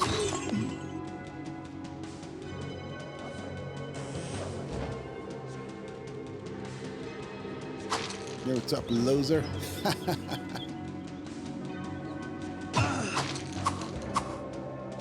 I didn't have to heal once. I mean, I was thinking about playing a mage. I was even thinking about playing a rogue with the bow. But I just don't... I'm not such a giant fan of the runaway gameplay. I kind of want to run towards my enemies. That's what I want to do, and I always run away. Can be annoying. Wait, is the cape magic? I gotta pawn some of this stuff. The cape's stuff. Magic. Not identified, yeah.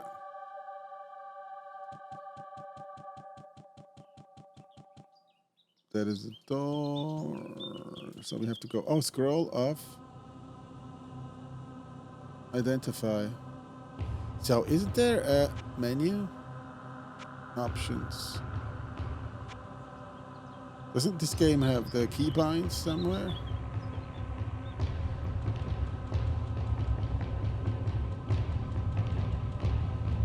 All right, let's see here. Here and there. Pause the game, bring up the main menu, open the spell book, view character information, inventory. Hold down when attacking. Now we figured that one out. Zoom, we figured oh, you can zoom in gradually too with the arrows. Highlight spell in spellbook and press F5 to F8 to assign hotkey. To assign hot diggity dog key. So this doesn't have it came with the Diablo 2 where you could press a button and it would show you all the items on the floor. It would like say dagger and then it was blue or something and you knew that was like a magical dagger on the floor. So it turns out that was a very convenient mechanic that we don't have now. And we also don't have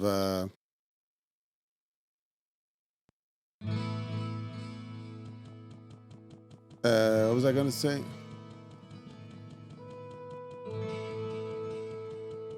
I hope the microphone didn't catch that up. There's like birds outside chirping. I swear, if you keep it up, I'm gonna get the gun, okay? I'm gonna get the gun. I'm gonna blast you. Town portals. We need Hello, town. my friend. Stay a while and listen. Oh, it costs gold to identify the stuff.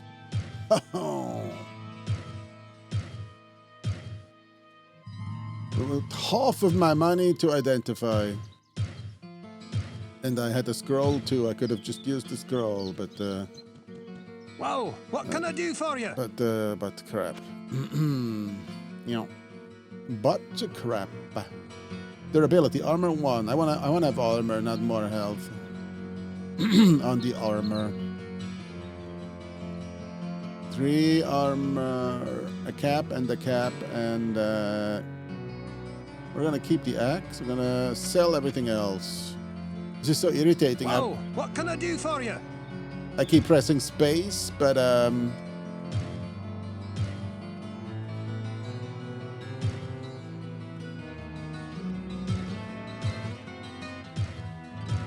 I mean, I keep pressing escape to go back out of these menus here. And it doesn't happen. That is something that came with future games as well, unfortunately. So now we have to go back like with E to go into the inventory and E to go out of it.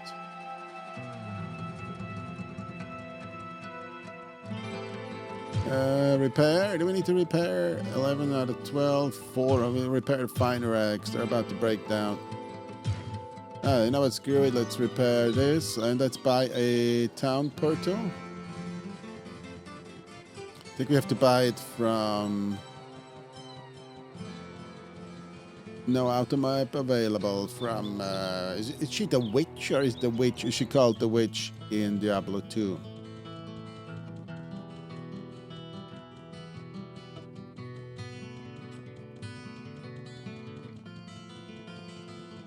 I sense a soul. Oh yeah, in it's search still of Adria. answers. Oh yeah.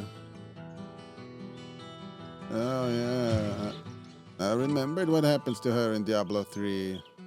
Was it 3? I think it was 3. So let's buy some town portal. Oh wow. I'm out of money. I bought 2 town portal scrolls and now I'm out of money. So we can assign these to F1 buttons. No. What was it? F2? F2? F3? F4? F5? F3? F3?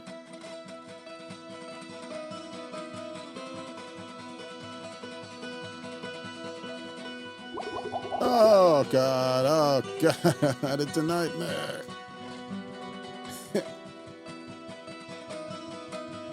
My armor is about to break down because it's so low. It's got 5 out of 5 durability. It's fine rags, yeah. My rags aren't tattered. They're fine. This is fine. 2 hits and we're naked. And then our enemies are gonna die from blindness. Wait, what was that? Wirt the peg-legged boy. Oh, he is here behind these rocks.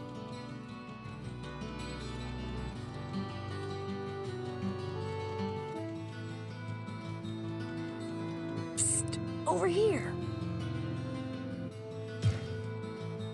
Farnham, now there is a man with serious problems, and I know all about how serious problems can be. He trusted too much in the integrity of one man, and Lazarus led him into the very jaws of death.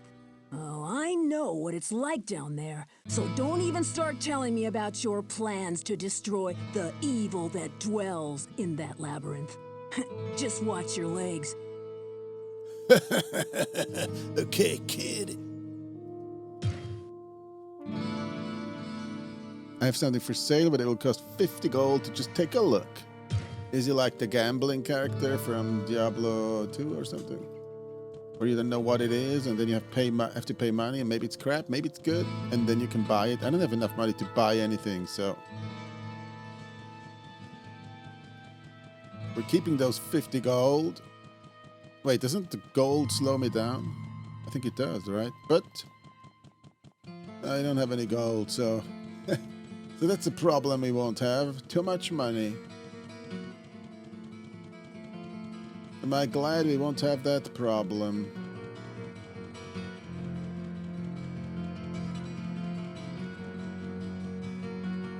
We are unburdened by the burdens of possession. Ah, free. Free of material items. They're also free of good weapons and good armor, and soon we are free of existence. Oh, I didn't open this.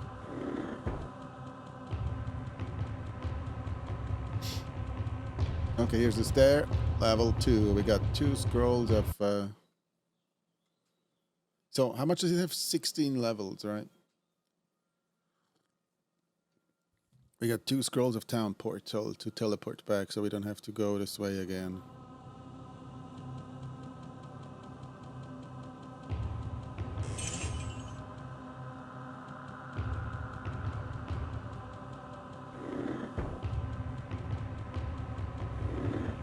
Yeah, this game was crazy playing it for the first time, but for some reason I remember playing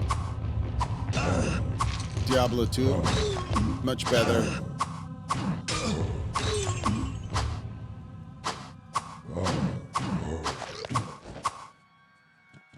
Did we drop here a carver? No. That's the enemy. A cape.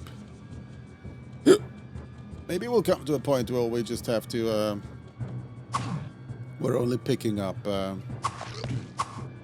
magical items and not normal items anymore. Huh? Huh? Huh? Ho ho ho. Oh, burning dead.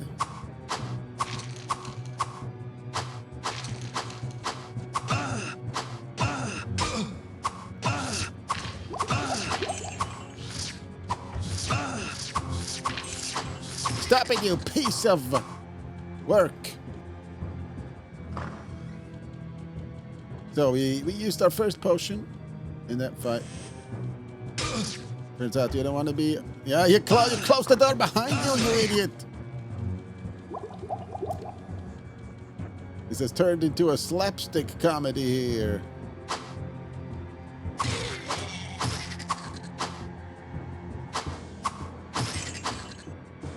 I'm gonna level up. Come on, Fadu. I'm gonna get 5 health. I know health is important in this game. Turns out if you don't have any health, then you're dead. Being dead is not good.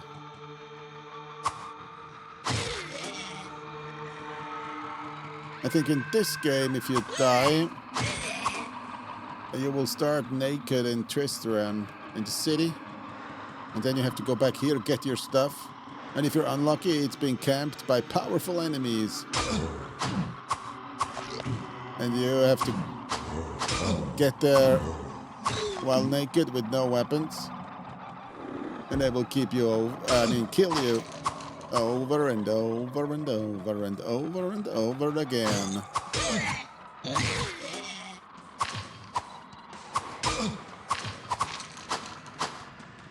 Oh boy, I love getting staggered.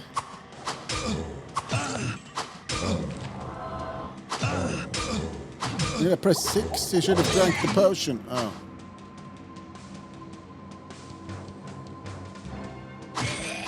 I remember playing a barbarian in Diablo 2 in hardcore mode.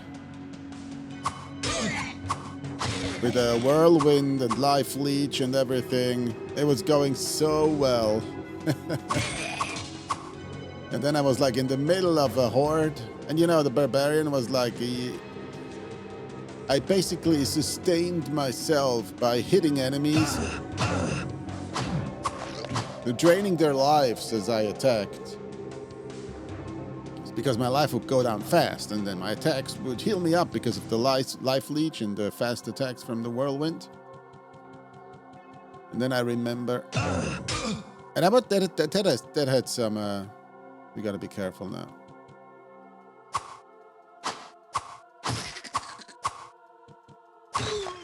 There was one very tough passage. I think it was in Act 3. Wait, my armor is destroyed. That's why I'm taking so much damage suddenly.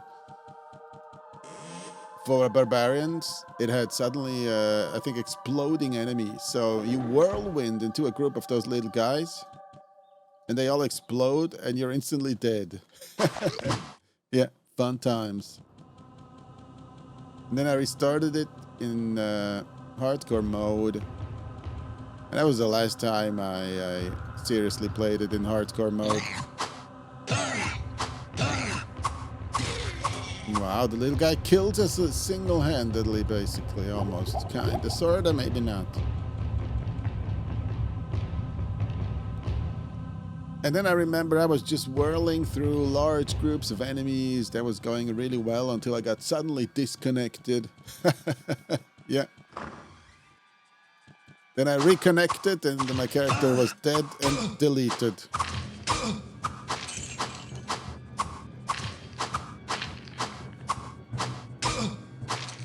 I have to go. Scroll of healing. Oh, I can use the scroll of healing.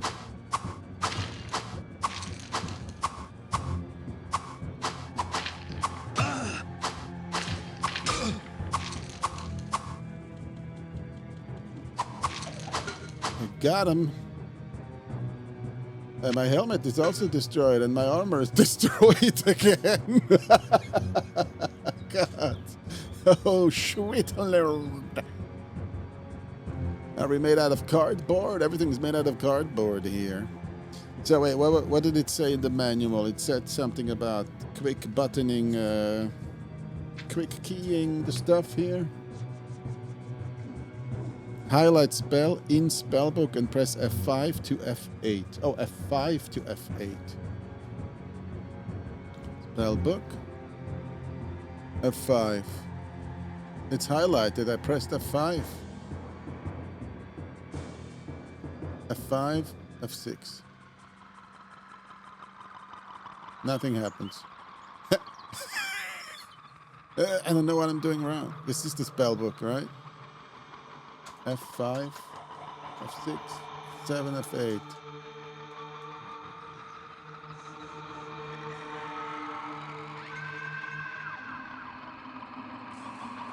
Do I have to put the Scroll of Town Portal down here? Okay. So I can Town Portal away. Let's check the map here. Because we're gonna go... We're gonna have to get a couple of... healing potions before we die horribly. Skeleton Tome. Scroll of Identify. Book of Holy Bolt. Can I learn this? No, it needs 20 magic. We got 15, I think. Next level, if we put 5 points into magic, we can learn Holy Bolt. The holy guacamole of bolts. A short staff. Wait, this one is magic. We can sell this for cash. For gold. We still got a couple more inventory slots to fill up before we go back. Unless we're running the risk of death. Then we have to go back early. Ah, those stupid barrels! Shit, and now I wasted the spell. I wasted...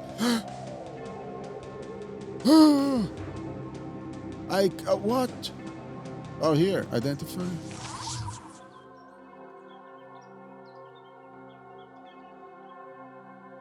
I cast it on nothing the first time and it disappeared. So if you cast a spell from a scroll and you don't select the target, you still cast it. Alright, this is the first time we're town portaling. Boy, oh boy.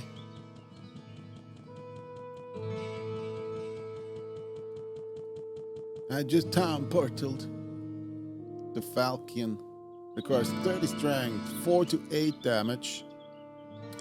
Wait, this is the Axe of Readiness. We could use that with a shield and maybe we'll have more health. Wait, do I have an item box in this game?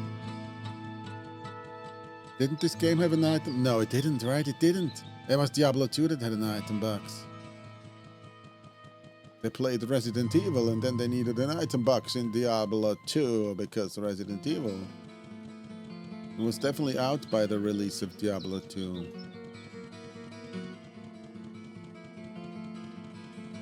Yeah, there is no item box here. There isn't even a map. Perrin the Healer. How much costs healing? What ails you, my friend? Can you heal me for free? Oh, thank you. Potion of healing for 50.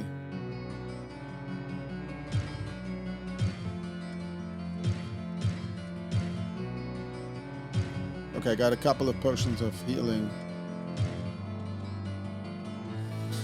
Hello, my friend. Stay a while and listen. You don't have enough gold to identify. Oh, I'm gonna knock your teeth out, Kane. I swear. I'm gonna leave the stuff here. Let's see about leaving stuff in the village. Whoa, what can I do for you? I think you could do that. Maybe if the game crashes, it will all be gone. Staff of Holy Bolt, and I can't sell it to him? Is it he doesn't buy magical stuff, huh? You have to go back to Adria. Adria the Witch.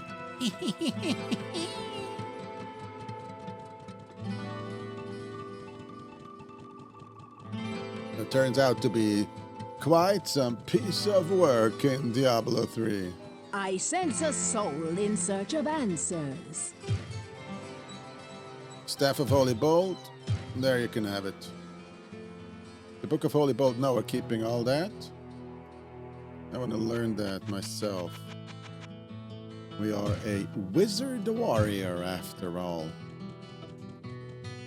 From the wizarding world of wizards. We are a two-handed axe wizard. First I stun you with my spells and then I cleanly chop first your feet off, then your hand, then your legs, your arms. Wait, where's my portal though?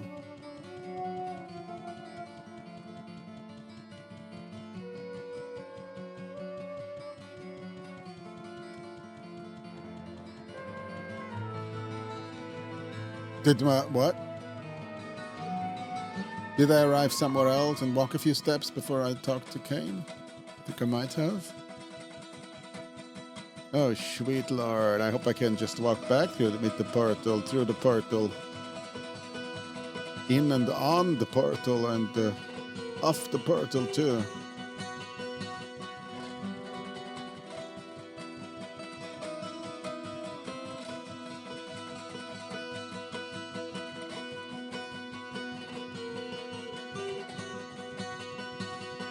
Or maybe they work different than in Diablo 2.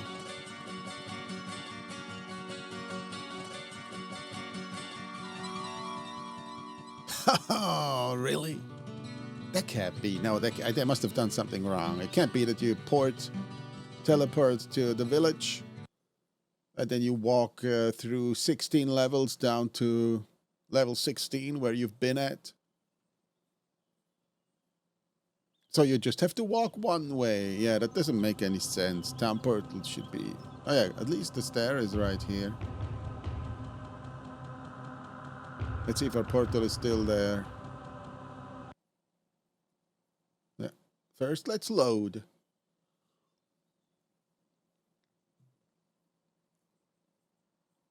I'm just glad the CD still works. I mean, some of these CDs got like what it's called, a CD rot. The portal is gone. No, it's still here. I'm gonna leave it. No, I'm gonna...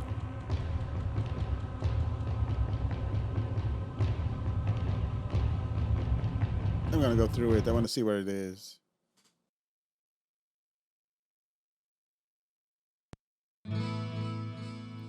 Oh, here in front of these rocks. And then... oh, okay. Then we got the blacksmith and the tavern owner. Okay. Yeah, that wouldn't have made any sense from a game design perspective. To have the portal just teleport you one way and then you can walk all the way to the level that you were at. Wouldn't have made any sense. And I'm glad this explosion didn't kill me. I actually don't know what the punishment is for death. I think you might lose XP. Oh, finally not naked anymore again. 20, we got skull cap durability 8 out of 20. I got to say, you got to keep your eyes on the durability. That's why you can see here. If your durability is low. God damn it! So this is really the... It's really dangerous to get like...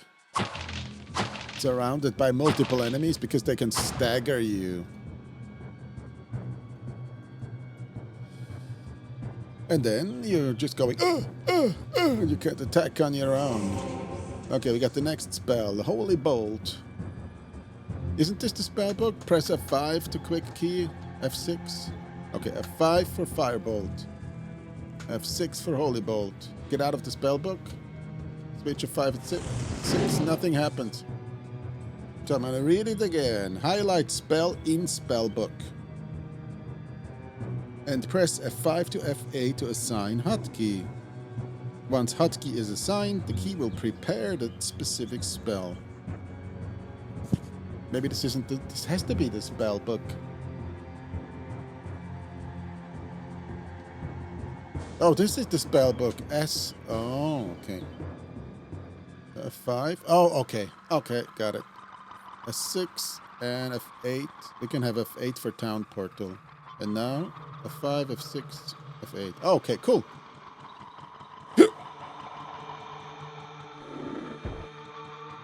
I just had to figure out what the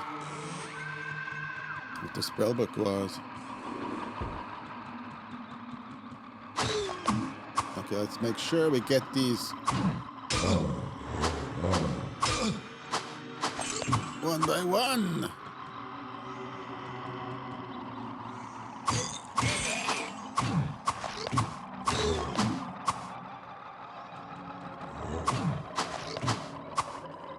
Get it chopped. Now there's a door here. No, stand behind. Don't go inside. You idiot. Don't go inside, you idiot. You're waiting at the doorway. Everyone can come. And only one at a time can attack us.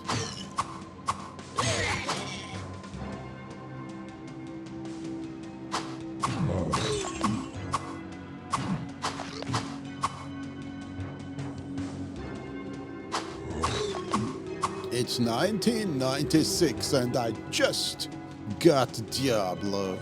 What an amazing game.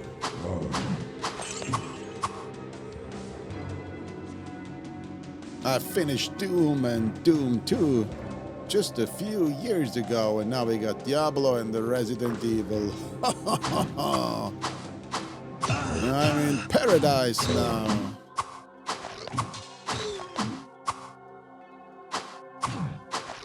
Over are the times where we're playing cutesy patootsy platformers and shoot 'em ups. We're killing demons and the monsters, and the blood is spurting everywhere and gushing out of their wounds, and we are bathing in it and going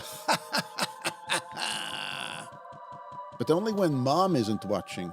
When she's watching, we're like, no, it's a completely normal game.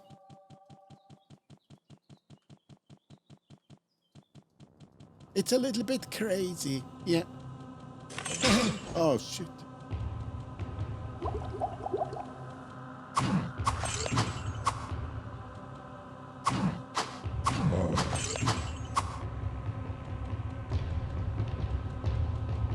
You and your crazy games. If she only knew.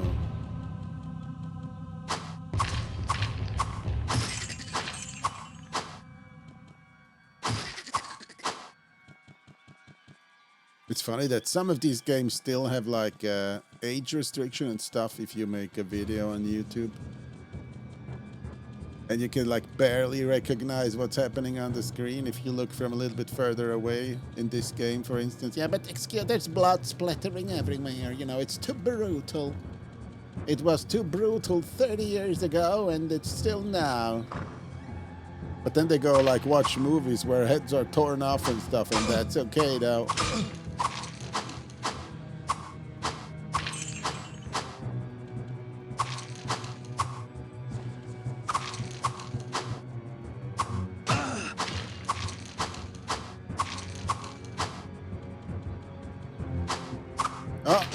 We're getting jumped.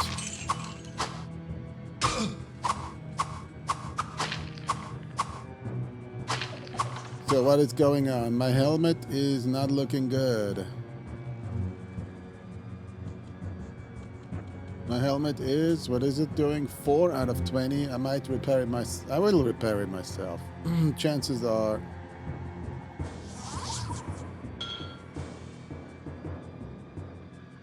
That I'll find a better helmet pretty soon, so it doesn't matter if durability goes down a little bit. A murky pool. So here we're doing what I do in real life. If I come across a murky pool in my, you know, when I walk my dog and I see like a murky pool on the ground, then I just drink. I drink everything. No, what happened? I'm starting, excuse me, starting to lose my voice.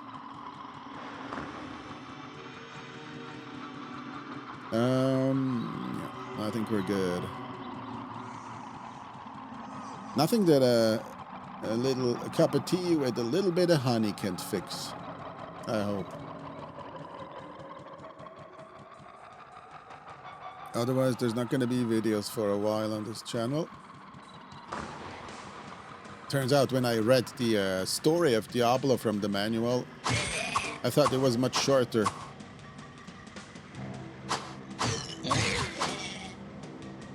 And I don't know if you skipped it. I would assume most people skipped the lore part. But I found it really interesting. I think I never really cared about the Diablo lore.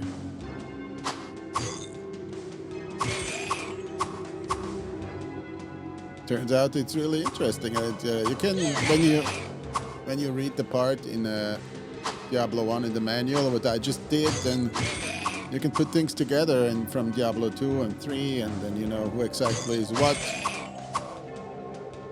And the stuff, you know, stuff. So what do we do?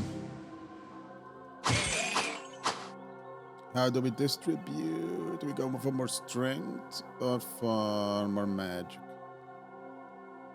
Let's go for more magic and start blasting the enemies with holy bowls. That's supposed to be good against skeletons, and if it's like Dungeons and Dragons, maybe zombies.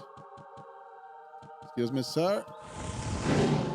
Oh, did you see? I one-shot him. Nice. I'm glad I learned that. I hope these barrels explode and lose me health. Great. We got another skeleton. Alrighty then. Wait. Back up. I don't want to get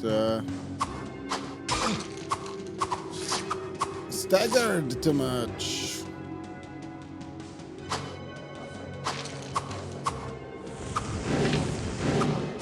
Shit. That's my mana. Oh, I don't have any mana. I don't have any. I casted 3 spells and I don't have any mana. Really? But I have magic 25. Okay, that's not a lot. So if I played a wizard, then I could just meditate and my mana would come back. But instead of meditation, I have the repair skill. And I think at this point, it seems like a pretty stupid thing to have if you repair things and then they just deteriorate.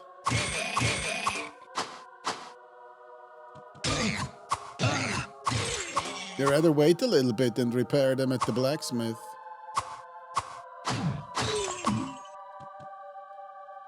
And are able to regenerate mana. Yeah, I think if I'm gonna replay this on... Because I think I might play this on my own, like play through the whole game, but I think we're gonna make a mage this time around.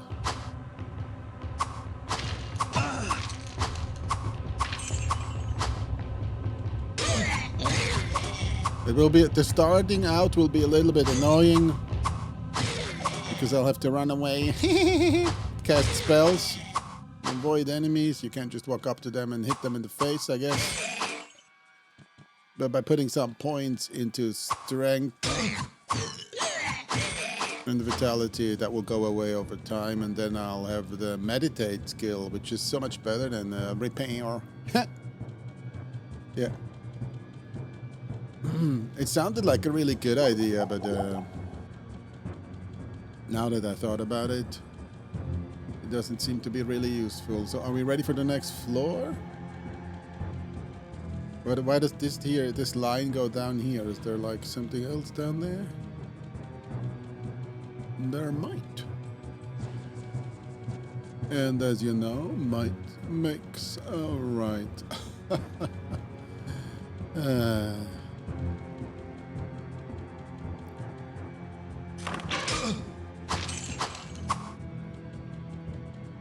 Was that a trap door? I mean, a trap on the door? A trapped door? A booby-trapped door. Without boobies. Jokes are getting better and better.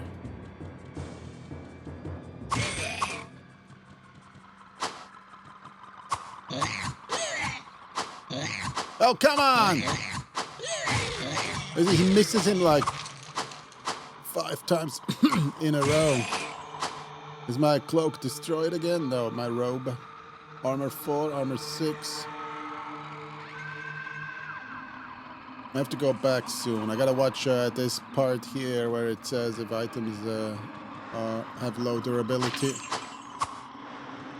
And then go before my items get destroyed, basically.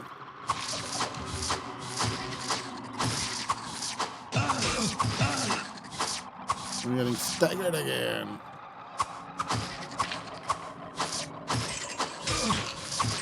So these little crabs, they don't run away, huh?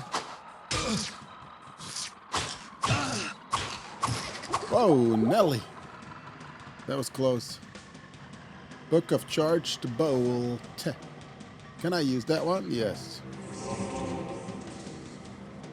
The holiest of molies. A 5 of 6. F7 charged bolt, so that's the spell that was missing. We know that one. That's the lightning bolts on the floor that go in different directions.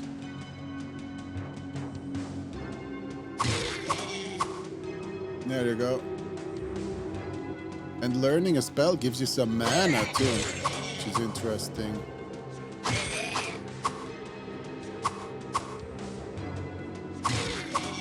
Good night, sweetie pie.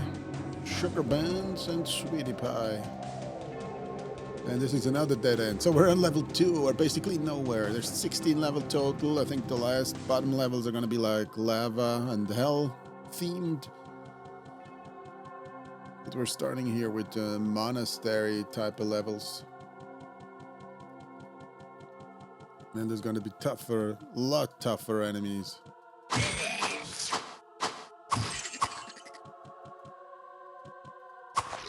Yeah, 200 enemy types. The zombie in blue, the zombie in green, the zombie in flesh color. Each of them is a different enemy.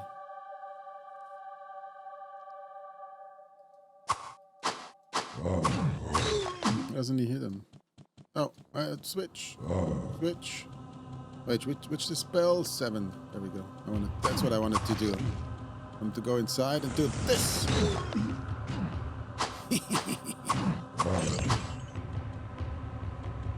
Do we loot these impaled corpses? No.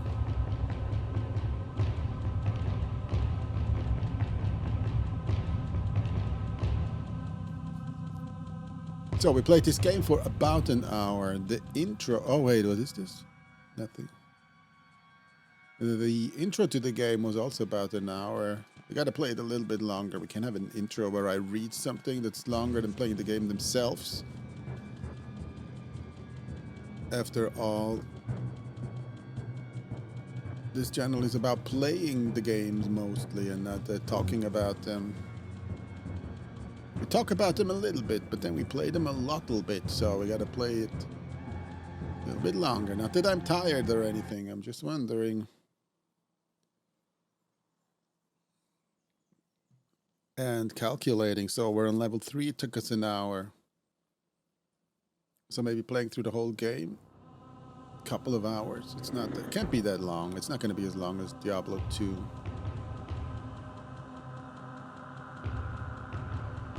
That just wouldn't do. No, Diablo 2 was way more epic with its 4 acts, I think.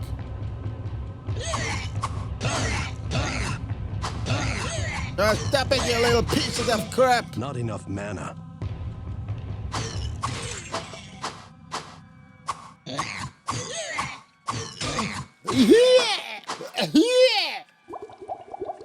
Who makes this shitty noise?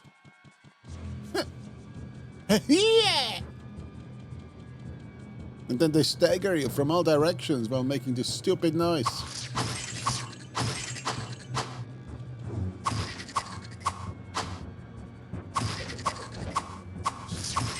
You get interrupted while listening to take damage and then almost die. Oh. I think it's time to go back to Tristram.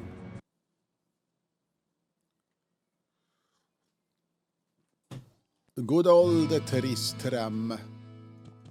Let's sell our crap. Wait, let's see if the healing regenerates our mana as well. That would be nice. We need a bunch of health potions. Can I drink from the fountain? No. What ails you, my friend? Receive healing. Ah, thank you for healing, for not healing my mana.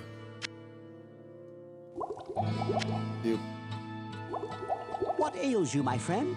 pig. I almost insulted him, but then I actually insulted him. Let's get these. I think our health is so low that we don't need the better health potions at this point. We're just gonna. We can sell the stuff here that we got. Whoa, what can I do for you? 87, 62. A short staff we can identify. Hello, my friend. Stay a while and listen. 100 golds for identification. Oh, is what can I do for you? ridiculous. And then we have to sell the staff to Adria the Witch.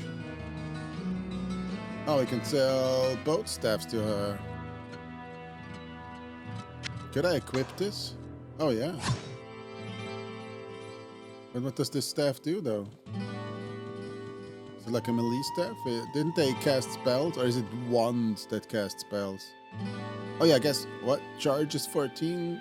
This one has no charges, though.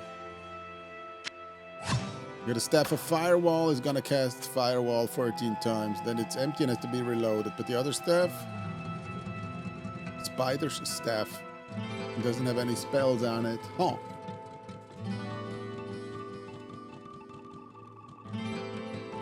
We'll just sell them both and keep our axe. Oh, we need to repair. I sense a soul in search of answers.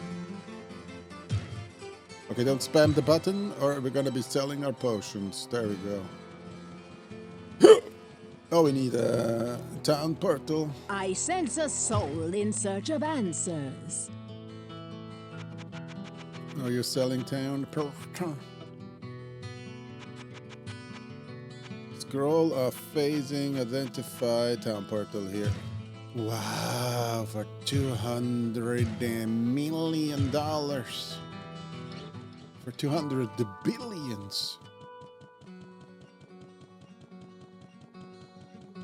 If you're the richest man in the world, you can buy 2 town portal scrolls. Okay. Now we need to repair, because our armor is getting cracks. Whoa, what can I do for you? 329, and the axe costs 86 to repair. We got really lucky with that axe. That's such a good axe. We found this very early, the magical X of Readiness with quick attack. It doesn't do that much damage, but you can attack really fast. Two-handed weapon. Meaning you can't have any shield, but still. Puts the hurt down on them fast. This is a new level again. Yeah, okay. We're getting little rascals from both directions. It is time for something. It is time for... I'm gonna put 5 points into strength and then press escape to close this, which doesn't work because I forgot it doesn't, and then I open the other one, and then I close it, and then I open this, and then I close it again. And then I continue the game.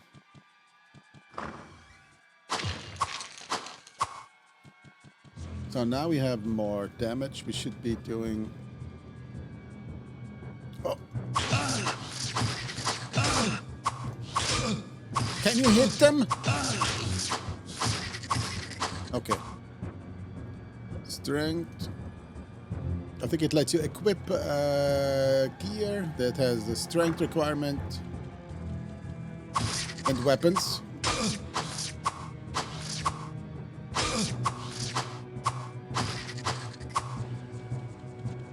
And helps with the damage with strength-based weapons. Or strength and dex-based weapons.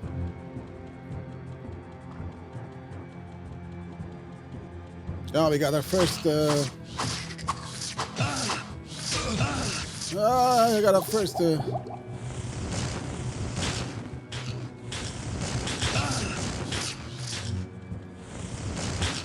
First boss.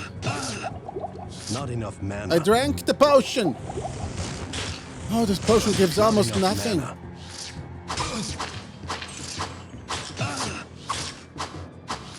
You little shit! I hate you!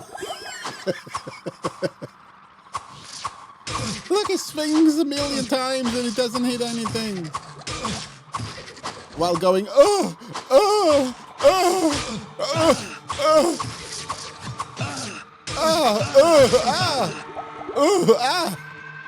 Kill him! Oh! So we got this one left. Look, I miss him all the time. 3, 4, 5, 2. Oh, I killed him. I used all my health potions and all my mana potions as well. Well. Okay, I found the mana potion, healed me fully. Of course, just the mana, not the healing. We're already healed. And then what did this jerk drop? A crappy cape. And ooh! He dropped an ooh for me. 4 to 12. Does 2 more minimum, 2 more maximum damage. Doesn't have quick attack. Let's see how fast I attack with this. Wait, I don't see any difference.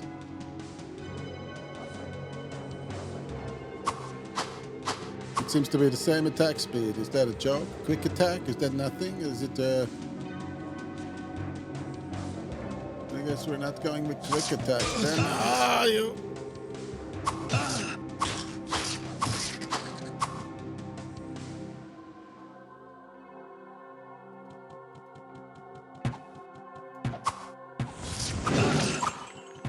It hurts, it hurts. It doesn't hurt good, it hurts only bad.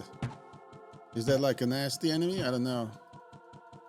Know what type of enemy that is. Not a good one, that's for sure. I have no healing. I have no town portal scroll. Didn't I buy one? Didn't I have enough money, maybe?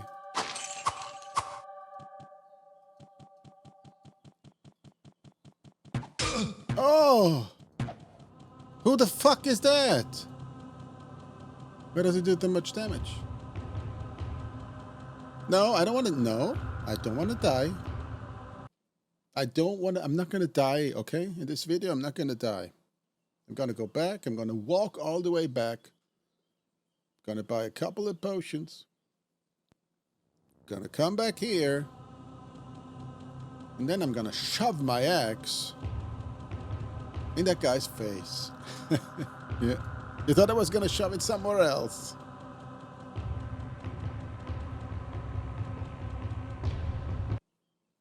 But no. It's not possible. It's a skeleton. It doesn't have an ass. It has just a couple of bones everywhere, so we can't do that. Technically, it doesn't have a face either.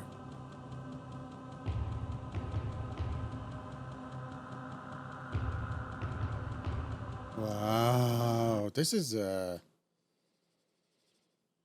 hardcoreier than Diablo 2. You start out, you have no money, you have no potions, you can't afford the town portal scrolls. Your weapons and armor and everything breaks apart and you can't repair it because you're too poor.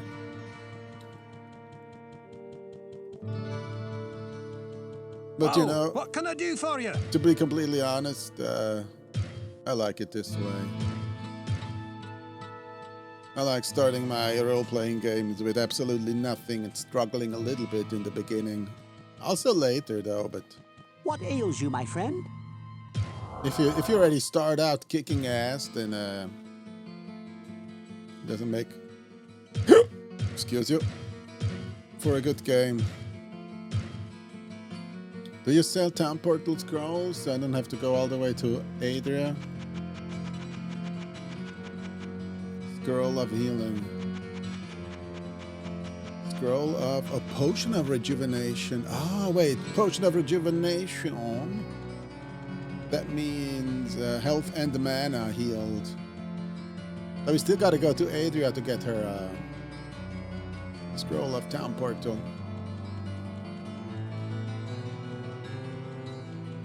Yeah, the blessing that Diablo 2 was when you could buy those tomes and you could stack like 20 scrolls of Identify and 20 scrolls of town portals in them.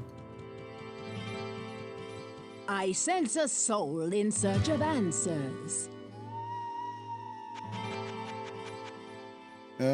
Firewall. Book of Flesh. Book of Flesh! Uh-huh. The guardian of the universe. I'm gonna buy 2 Time Portal Scrolls. Today we're gonna swim in the lap of luxury. Oh, did you see how fast I went through those health potions in that fight? We definitely need more health too. And we could use like rings and an amulet. We don't have those slots equipped. And maybe instead of this stupid robe, at one point in the near future, we'll find an actual armor that doesn't break apart in 6 hits. Because we're literally going toe to toe with enemies as a warrior. We're wearing a wizard robe from the wizardly world of wizards.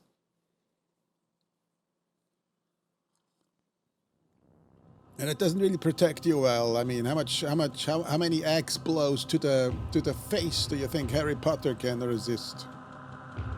With just his clothes. If he's not casting any spells, that is. I think this game has also a protection spell, which is useful for the mage later, since he has low strength. He can't wear good armor, but he I forgot how it's called, but I think it lets mana absorb. I think it is. Yeah, I think it's not an armor spell. I think it lets mana absorb your damage. So when you're swimming in mana, when you're taking like hits that would otherwise kill you, it will go into your mana, and then you could just drink another potion or something. Yeah, I think I'm convinced more and more to when I start this on my PC that I'll play it as a mage or a wizard or sorcerer. Oh, this is a boss. Or a mini boss. Yeah, take that. Oh, we got our first golden item. This is a unique item. It's not just a magical item. Unfortunately, it's a bow, and we're not using bows, so... I love this guy. Leather armor. 13 armor, so this doubles our armor. That is a lot better. What's the durability? 10 out of 35, so this is a lot better. Yeah, it turns out you only have to complain about having no armor and walking around in robes as a warrior, and then find an armor.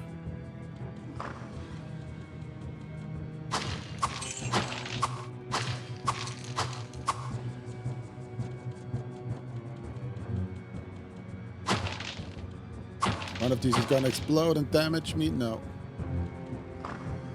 Hi guys. Top of the morning.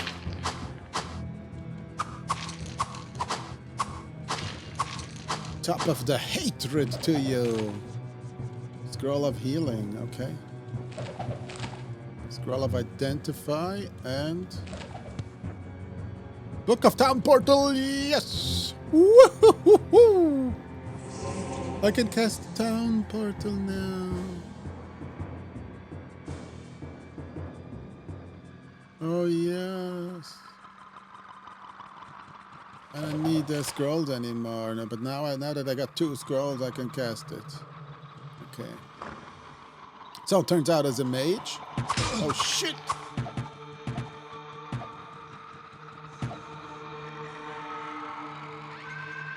As a mage, you can just always teleport home without needing a scroll. You can just meditate until you have enough mana and then teleport to the city.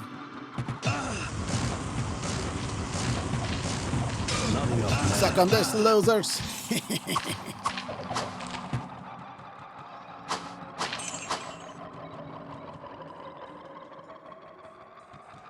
The army of the dead was no match for the power of the wizard warrior. What did I say? I wanted to level up vitality, right? Yeah, vitality 5.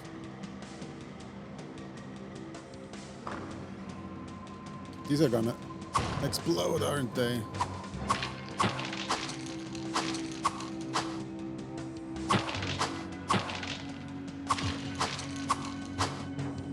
This game didn't have any hardcore mode or something. I think it had an expansion, which was called Hellfire. But I don't have it for the Windows 98 PC that I have. I'm pretty sure if you get this on or from Blizzard, then it's probably included, right? And we got another puddle of murky water. Let's drink it. Ah, delicious. It doesn't even tell us what it does. It makes a weird noise. And then you're supposed to go, ah, that's what it did. Uh-huh. No, I have no idea. It seems kind of weird. We got how many town portal? We got 2 scrolls of town portal. Scroll of Inferno.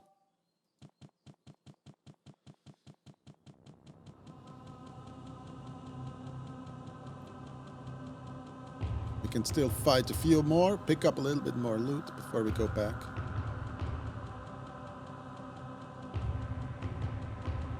We didn't find the stairs to the next level either.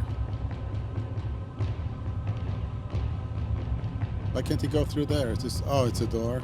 This looks like arches where you can just walk under. Turns out, no.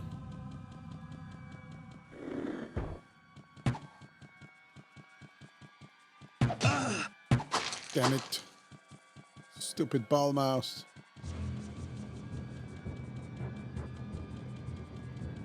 Yeah, you learn to appreciate optical mice.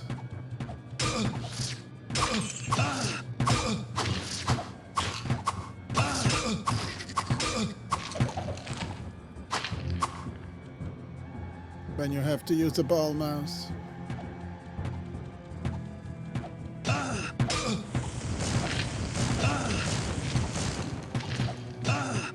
Oh, suck on that, losers. Wait, I need to be careful now. But they're just retreating and making me go deeper into this area.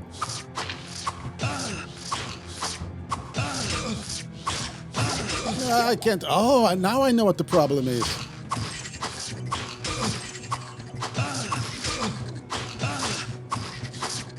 So you can't like keep attacking and then hit the hotkey for a button, for a potion. You gotta stop doing what you're doing, and then press 4, for instance, to drink a potion. You can't just do it while attacking. That's why I almost died again.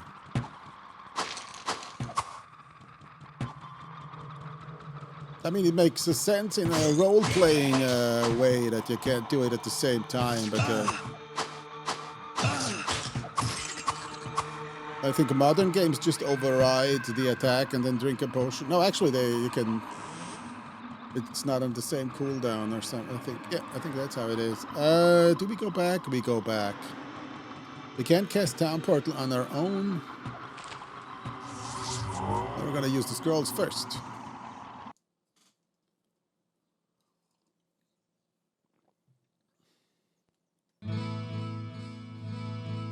Alrighty then. Wait, that looks special. Oh no, it's a Claymore 1 to 12. Wow, this is just worse than it requires more strength than the axe. Does 3 less minimum damage, same maximum damage? Why would somebody use that over the axe? It's a normal axe. Nothing is magic. Well, what can I do for you? Oh, well. Scimitar. Why is this red? I don't know. I'm going to sell everything here. Repair everything, please. And we don't need anything else. We got scrolls of identify. Oh, I can't forget. I really shouldn't forget that I have scroll of healing. Put it there. Scroll of healing, another one. Put it there. 2 scrolls of identify. I'm gonna get a few more potions, so I don't have to go back all 5 seconds. What ails Diablo you, my 2 friend? had a you could equip belts, and then you would have more. Would you have a second round of slots here? I think up to four of these, where you could put potions in them. So 1, 2, 3, 4, and then it would, when you press 1, it would drink the potion from this line, and then from the next line, and from the next line, and from the next line.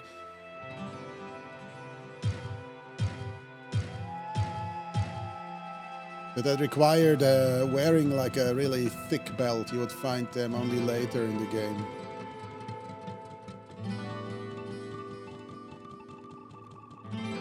And actually, this song here, they expanded upon it in Diablo 2. But I forgot that it was original. The original version was in Diablo 1 even. That was just so long ago, and then I guess it was overshadowed by Diablo 2. This guy is shooting me from across the whole damn map.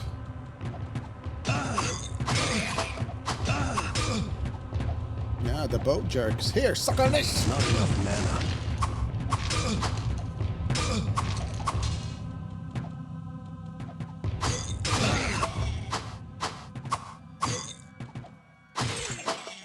It's fair how they hit me across the room.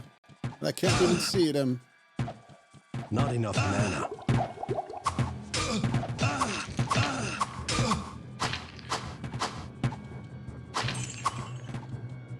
If I was a mage, I could just meditate quickly.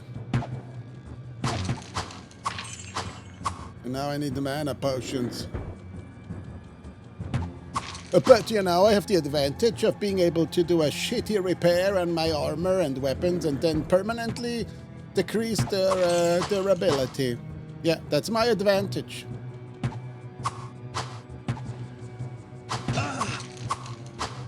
I don't have to take the town portal that often, but instead I destroy my armor and weapons.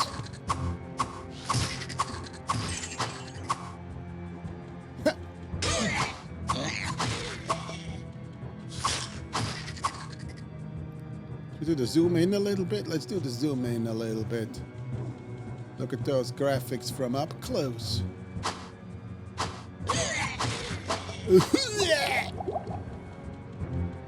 Sounds like somebody's puking. That's what it sounds.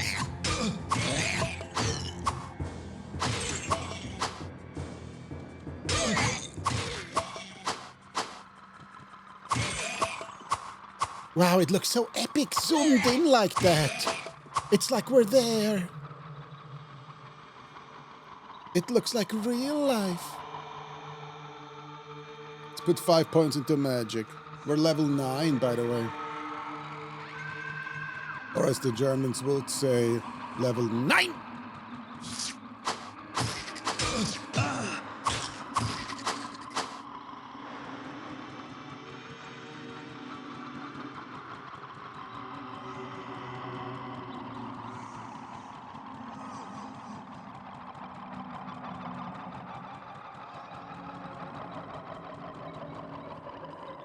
What is this? To King Leoric's tomb.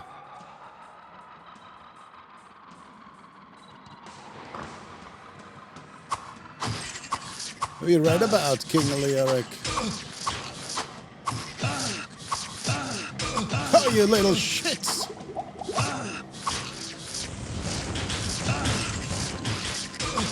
Suck on that, losers! Oh. Wow, they hurt. They hurt. It hurts. It hurts. We got another murky pond that we spontaneously and compulsively have to drink off. But we can't access it from here. It doesn't seem to heal anything or do anything. Just makes a noise.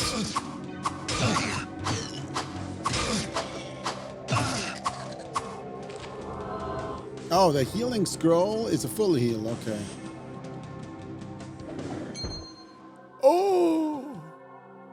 Well, pick it up. Oh, he picked it up. He picked it up through the coffin. Okay. Ring of Frailty. Oh, God. The first ring we find. It makes us frail. -8 strength. Yeah, great. I really want to wear that. Well, am I glad I did just put it on. Boy, oh boy. I have to say, I am having a lot of fun here again in these dungeons. Definitely gonna play this again. On my own.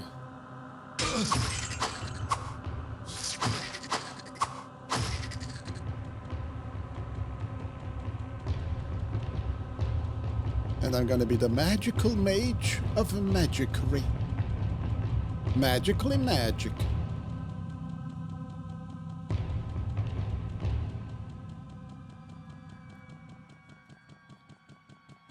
So, King Leoric, we're gonna visit him.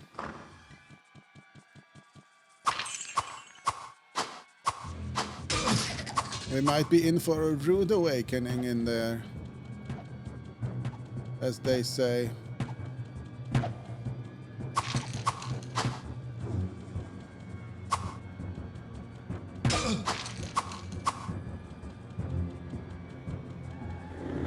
So I wonder if there's going to be a set of stairs that leads to the next floor, to the 4th floor, or if we have to go through King Leoric's tomb.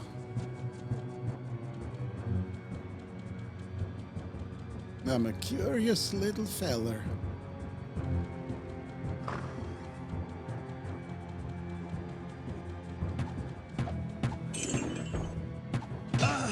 Wait, I was picking up the gold. Oh. These are gonna explode and damage me, right? No? Not the last one. Oh well, at least we lost health to the last one.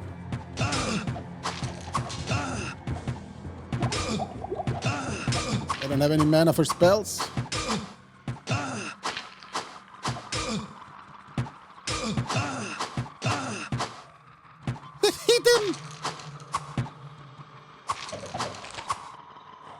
Scroll of lightning.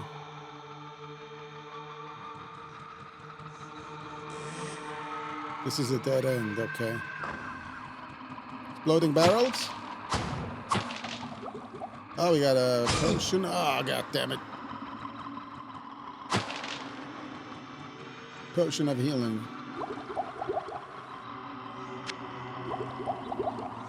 Do we have any good weapons here? A flail, 2 to 12. 1 to 8, 3 to 7. We don't have anything good. Nothing that we want to replace what we already have. Okay. Let's kill those. Do we have a mana potion? No.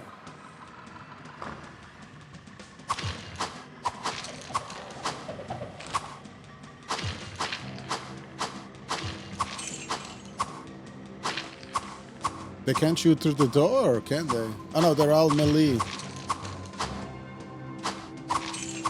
Somehow expected them to be ranged again and like all shoot me as soon as I go in through the door.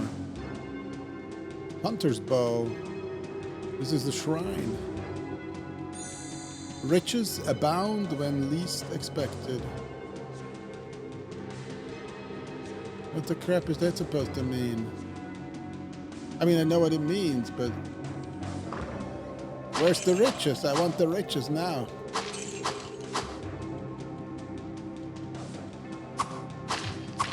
Maybe I should be not expecting them. Here's another one. While the spirit is vigilant, the body thrives. These have to be like the shrines from Diablo 2, which give you like a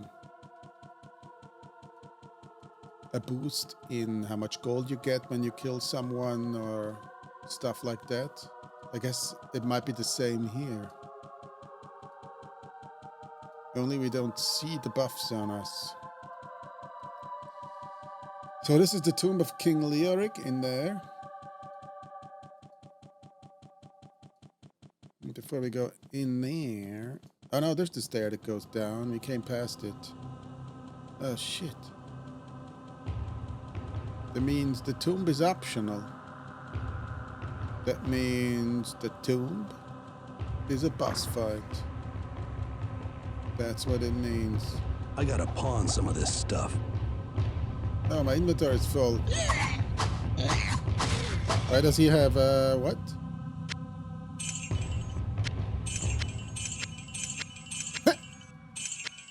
What happened here? Is this like the shrine? It gave me gold, but like just a little? Oh, so the more inventory slots you got free, the more riches you get. Yeah, you got it. You don't get that many that it even matters to, you know, that it matters to reload and go back there to get more gold. Especially since we can't reload.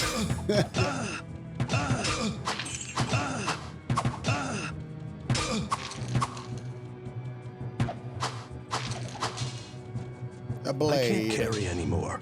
Now we're full? No, we gotta rearrange this and then, no, we're full.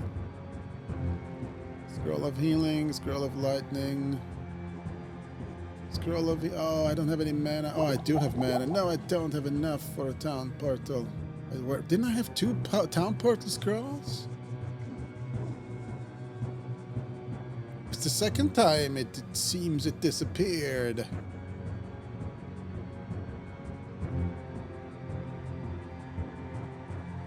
Not enough mana. Oh, I can walk all the way up again. Oh, God.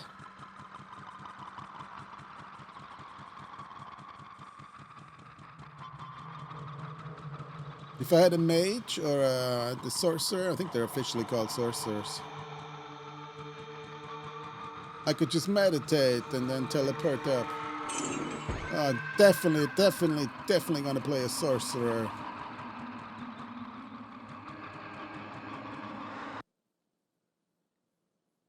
Yeah, I had to play the cool warrior who runs up to an enemy with an axe and a sword and a blade.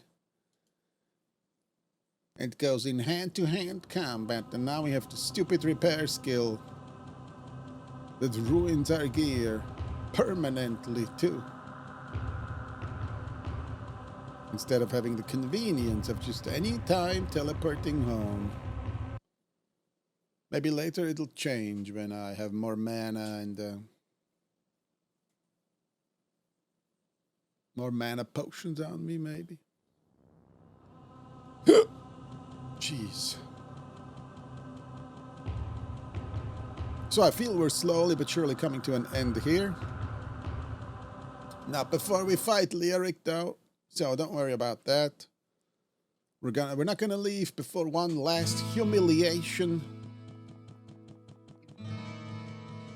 where we get completely destroyed by Lyric, the Mad King, driven mad by Diablo's possession, or possessing him, and then he possessed his son Albrecht.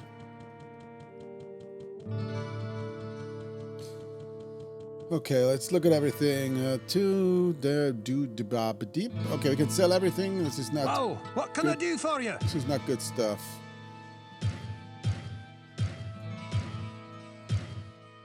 And also, I should always keep a scroll of town portal on me, shouldn't I? Scroll of healing, scroll of healing. I have 2 scrolls of lightning. Put the scroll of Inferno, scroll of lightning. So we have to get some. Whoa, what can I do for you? Repair first. We have to get. Oh, we have to heal first. Then we have to get some scrolls of healing and some. What ails you, my friend? Scroll of town portal. Potion of rejuvenation is 120. That's more than a mana potion and a healing potion. It does both in half the time. But it costs too much. You'll be burning your money, or my money.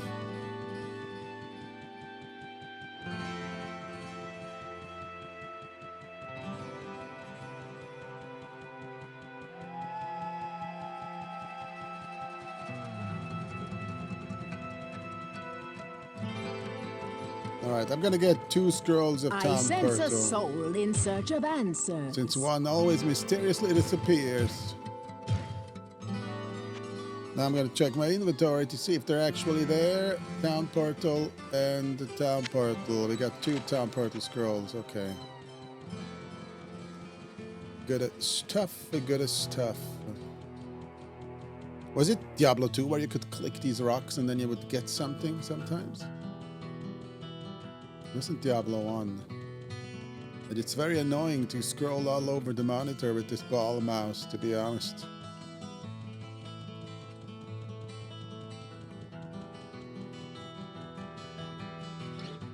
And to lie, it's great. Best mouse ever. Time to go back to ball mice.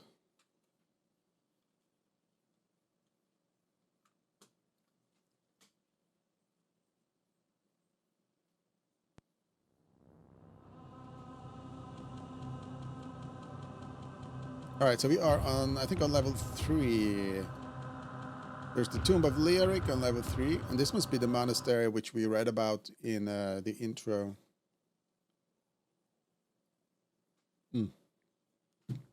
I mean, obviously it's a no-brainer. But it's cool to read the story and then explore the place that the story tells about.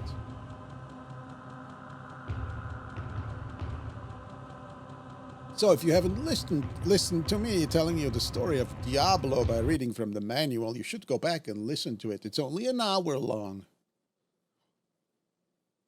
You can sit there in your chair, you can put your blanket all the way up to the... over your head, all the way up to your neck. You can prepare a hot cup of cocoa. And then, well, it's like 40 degrees Celsius outside. You can have a hot chocolate. It is actually super hot out. It's like 32 degrees today here, Celsius. Ah, wait, I went too far. I went to level 4. I need to visit Lyric first.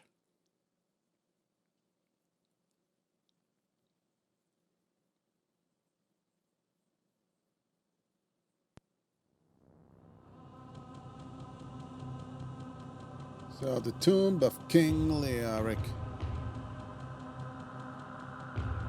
Where we gonna firmly plant our fist in his face. But he used to be a good king, according to the story. He was like this champion of light before he came here, and then Diablo from the Soul Stone. He influenced Lazarus, his advisor, so he got down. He broke the soul shard, and then he took control over Lyric. By the way, if you have been watching this far, did you notice that? Little umbrella logo or lamp. I'm not sure if I want to keep it there. Maybe we'll change position. Maybe I should put it here. Wouldn't that be a good place? Put it here somewhere. Everything's already stuffed with items here. In my gaming cave.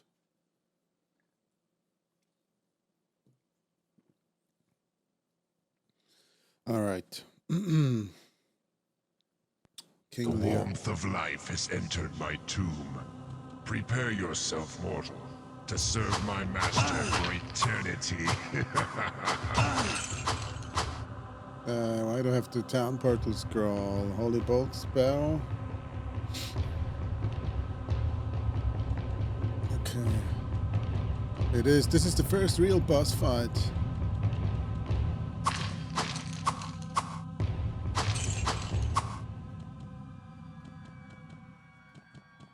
I just hope I can kill enough of his minions before he attacks himself.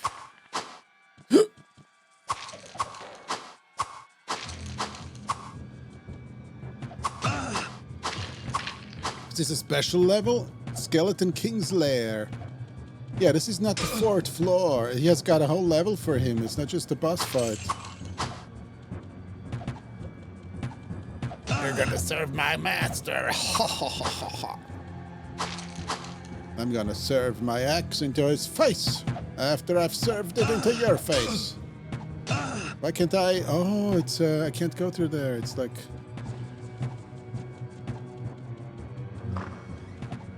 it's metal bars that the skeletons shoot through.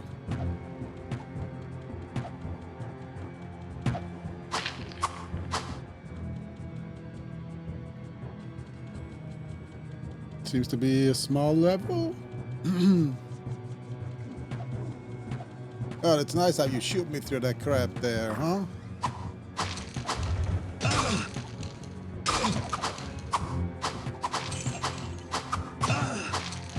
A little bit of a zoom in. Oh, there's a buckler.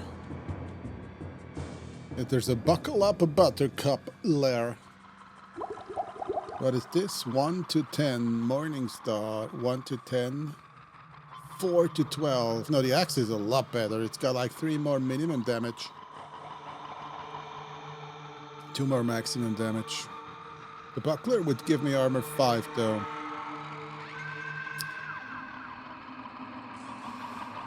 What is my armor? Armor class 21. Damage 7 to 15. And if I equip this, 4 to 13. Armor class 26. No, thank you. Not a good deal.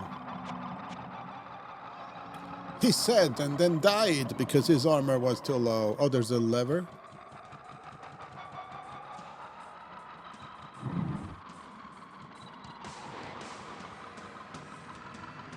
It didn't open. Maybe it opened the metal bars here. Oh, it did. It did open them.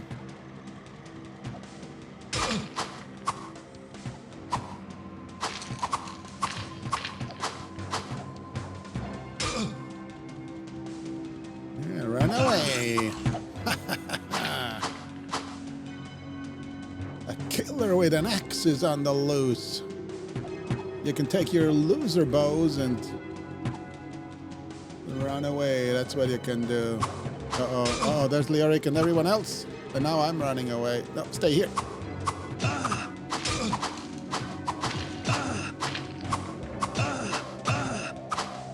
Oh, this isn't good.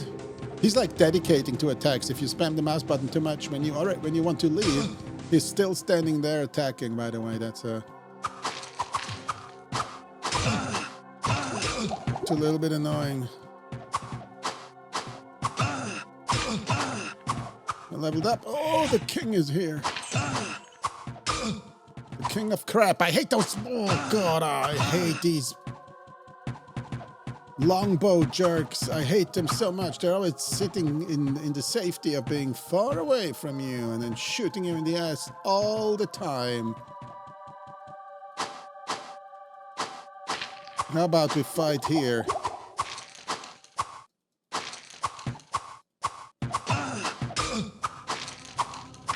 No. Oh, he's Rika. He's Rika. He's Rinka-rara-ring them. Oh! Resurrecting them.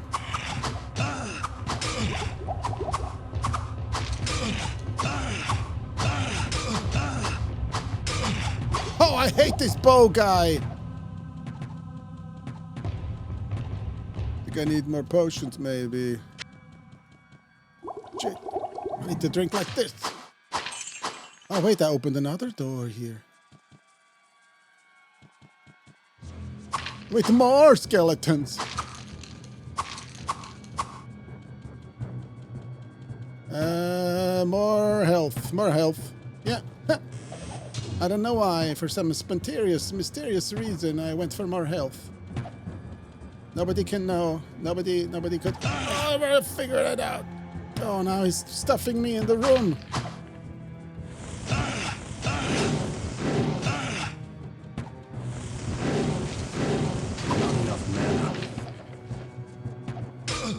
Drink and leave.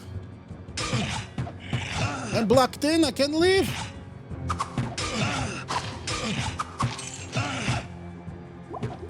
Go, move! I can't leave! Okay. Wow, that was a mistake coming in here. King Shits for Brains is coming for me.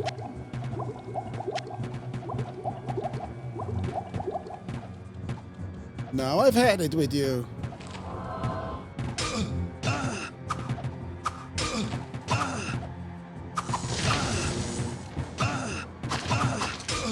Oh, what a shit king! I hate him. He's resurrecting everyone.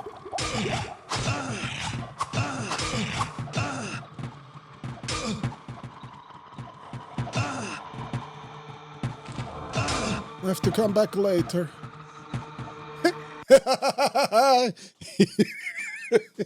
Wow, what a nightmare. So what's the strategy? You just walk up to him and hit him all the time and ignore everyone else and hope you got like just one skeleton attacking you along with him and not like a million.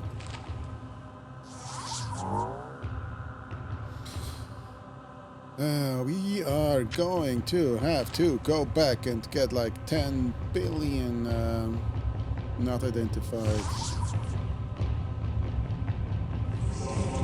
I already learned Holy Bolt, didn't I? I just wasted the book. Shit. So we're gonna have to go back. We're gonna have to get a lots and lots of healing potions.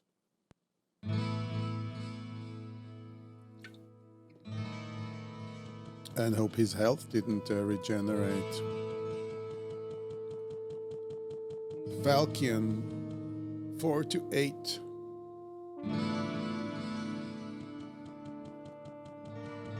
Stay for a moment. Oh no, I Whoa, what can I do for you? skipped it. He said something. Ah. The magic rock. I'm still waiting for you to bring me that stone from the heavens. I know that I can make something powerful out of it. Oh, that's it already. So a magical weapon or something, I guess.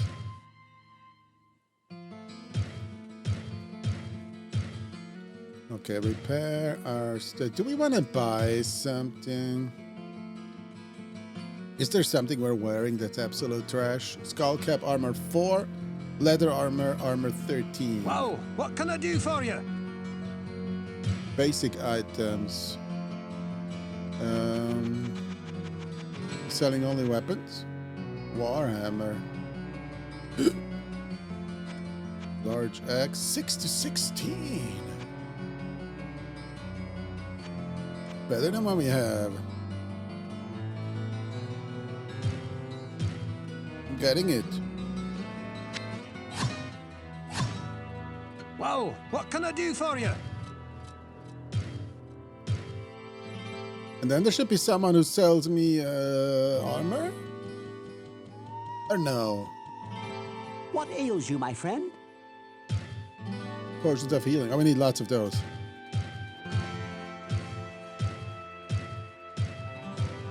I'm just gonna get a lot of those. I'm just gonna keep clicking this button here like crazy. Okay, how many do we have? Too many. Okay, good enough. There's not too many. Is not a word that I know. Can't have too many healing potions. That's a myth. Good day. The barmaid. How may I serve you? Well, a caravan of some very important people did stop here, but that was quite a while ago. They had strange accents and were starting on a long journey, as I recall. I don't see how you could hope to find anything that they would have been carrying.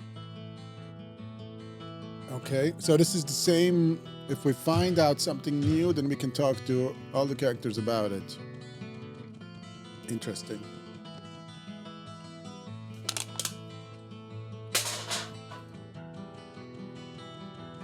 Question is there like an armorer in this village where I can buy like something better than just leather armor?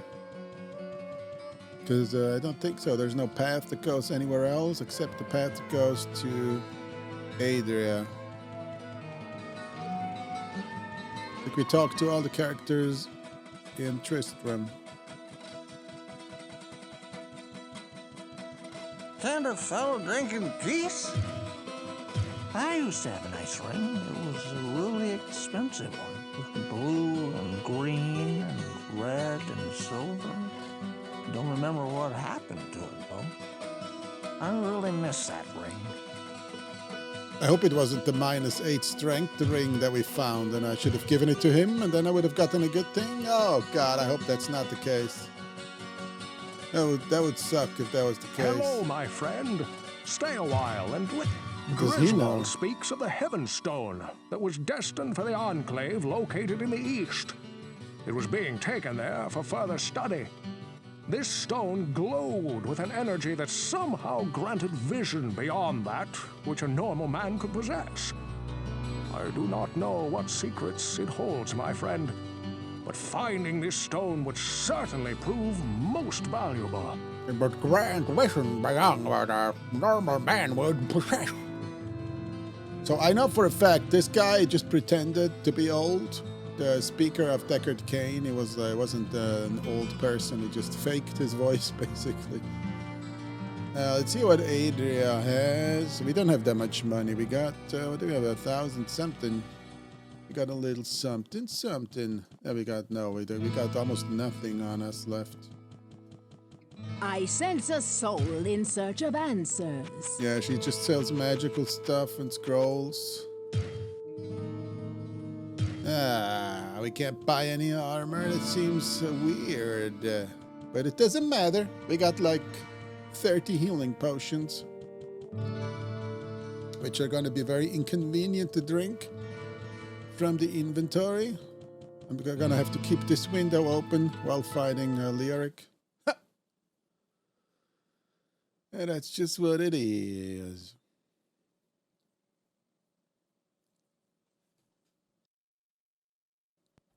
Actually, I think I'm going to cast Town Portal Scroll here. So in case I die, I can just go back without having go through all the floors separately. Okay. Let's go. Leoric, take 2. Swing the axe. The warmth of life has entered. Deleted.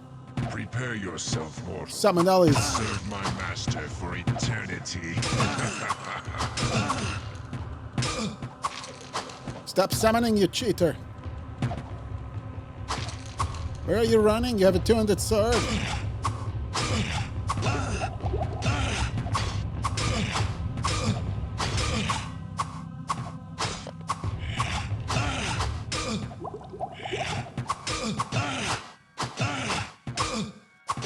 I have 1,000,000 potions. You can't win this. You can't win. Oh shit, I hate you.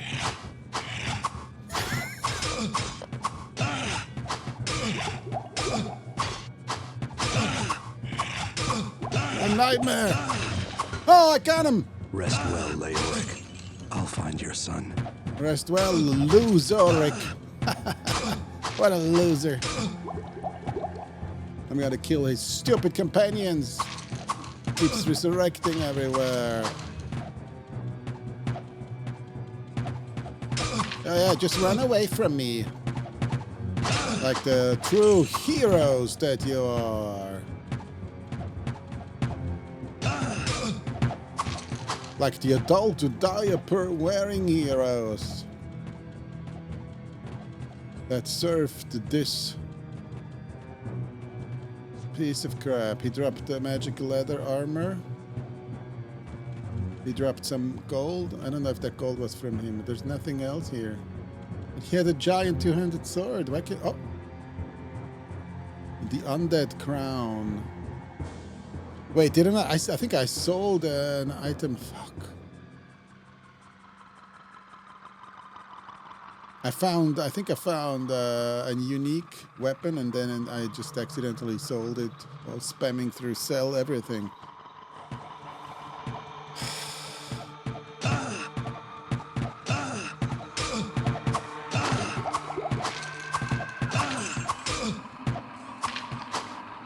And I have to say, having to press the mouse button for every attack makes it a little bit tiresome.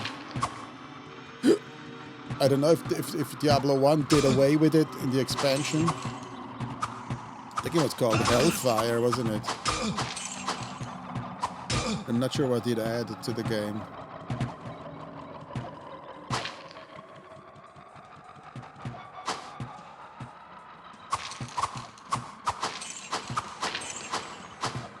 You know what? Let me check something out for a second. Yeah, no, this is the original version. It doesn't include the expansion, does it?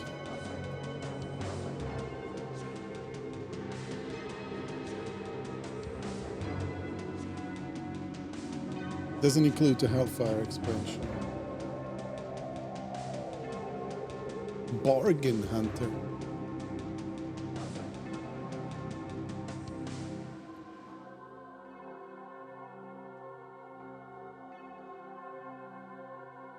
Yeah, no expansion. Kill everything down here.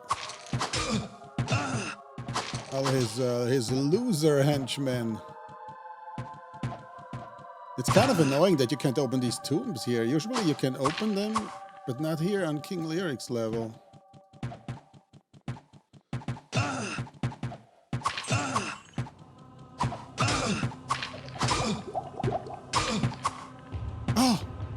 Oh, Book of Charged Bolts. We can already cast that.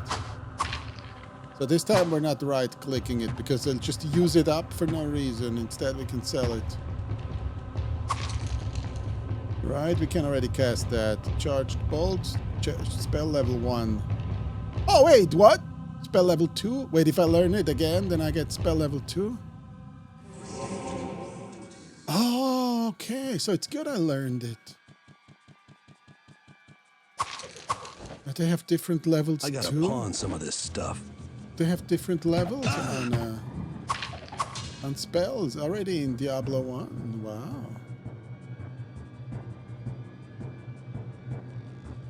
We have too many health potions. Because you exaggerated again. You bought too many. Half the amount of health potions would have been enough to defeat Lyric. You buffoon.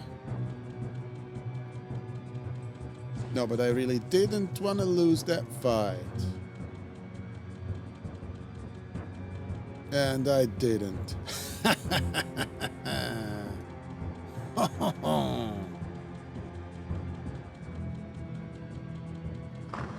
Uh-oh.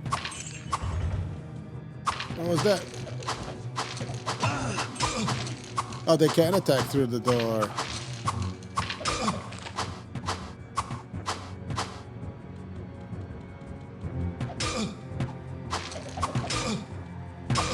That was a scroll, wasn't it? Scroll of Firewall. Staff of Fireball, Staff of Inferno, and Inventory of Stuffedness. My inventory is really stuffed. I can't get anything else. I have to go back to the city again. Okay, let's do that quickly.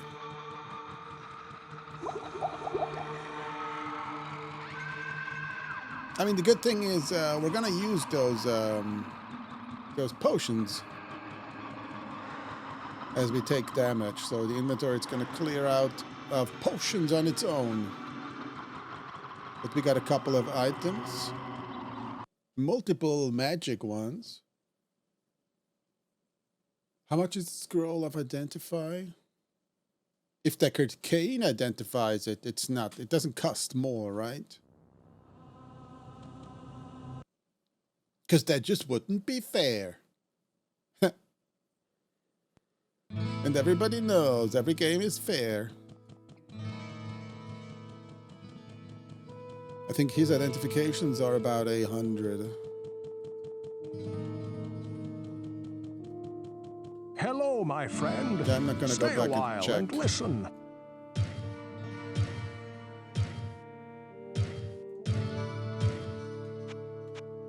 Okay, let's see what we got. The Undead Crown, unique item, life stealing, armor class 8. Oh, yes.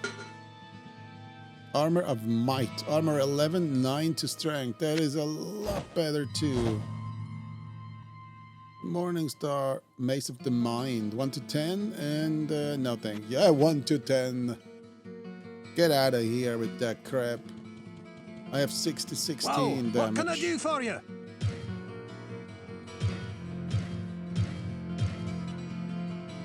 Okay, repair, please. Wow, we paid like 600 to repair our stuff. That's crazy.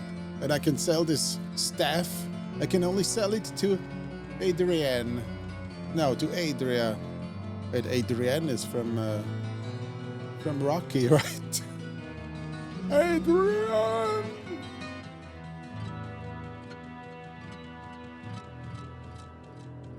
I sense a soul in search of answers. No, sell.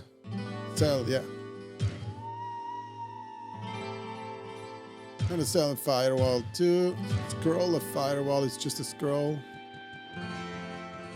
Oh wait, we need a town portal, town portal. I sense a soul in search of answers. Town portal. Here. 200. 200 for town portal. Identify 100. It costs exactly the same as Deckard Cain's spell. So if you're not in a hurry, you don't have to buy identify scrolls. You can just identify with him. And in Diablo 2, I think he does it for free too. But not here. This is the hardcore Diablo 1, where everything is inconvenient. But I like it. I like it this way too. It has a certain charm to go back to play these games before everything was optimized and the controls were perfect and everything. The loading screens between the levels are a little bit annoying, but it's not like we're switching level all the time.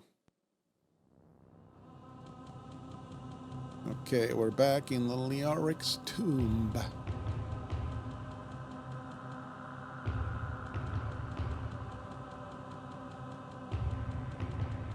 So we were, I think we were looting this room here. This has to be like his sarcophagus or his... Oh look, there's those little tombs where you can put your remains in the wall here. I don't know. It doesn't make any sense that there's just two. Small shield, magic. Staff, firebolt, magic. Saber, also magic. Got 3 magical items.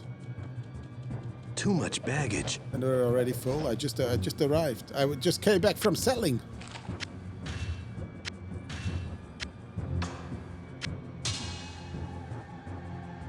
Short sword and the robe. Too much baggage. Oh, a robe and the cape. I gotta pawn some of this stuff. Oh god, I'm gonna drink 2 of these potions.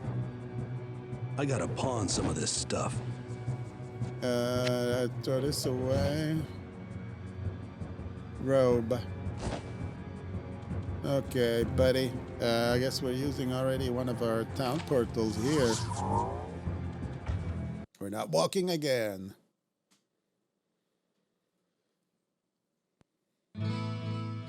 Okay, so now we can identify these items. Oh, I just remembered that. I think, was it Diablo 2 which introduced... No, was it Diablo 3 which introduced, like, stamina? Hello, my friend. Where you Stay a while and listen. Couldn't sprint endlessly.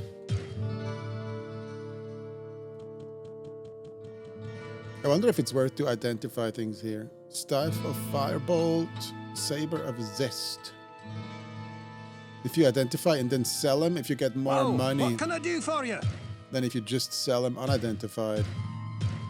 Because identification is not exactly cheap. And the Raven Staff of Zest needs to be sold to Adria, so we go down to her again. They couldn't make me sell everything in one place.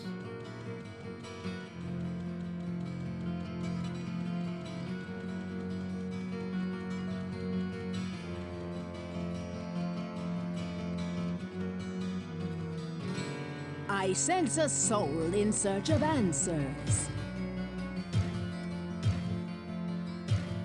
Yeah, just a soul arrived here. I left everything else at home. I sent my soul to shop. I could have bought the Town Portal scroll from her, but I still have one on me. So we can buy one next time. Okay, we have been playing this game for over 2 hours. We have an intro for over 1 hour, so it's time to bring this to an end. We have to end it.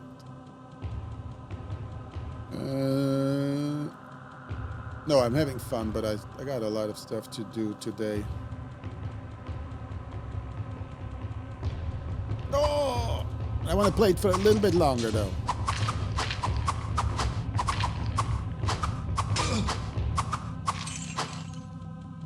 We got a non-magical saber.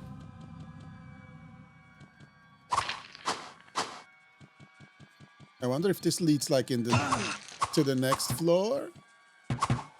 Also, or maybe you can skip a floor, or if it's just like the Leoric's tomb, and then you have to leave again to continue descending. I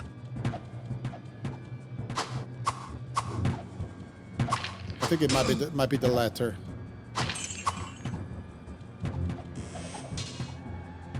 A magical dagger. Yeah, this seems to be the last room here.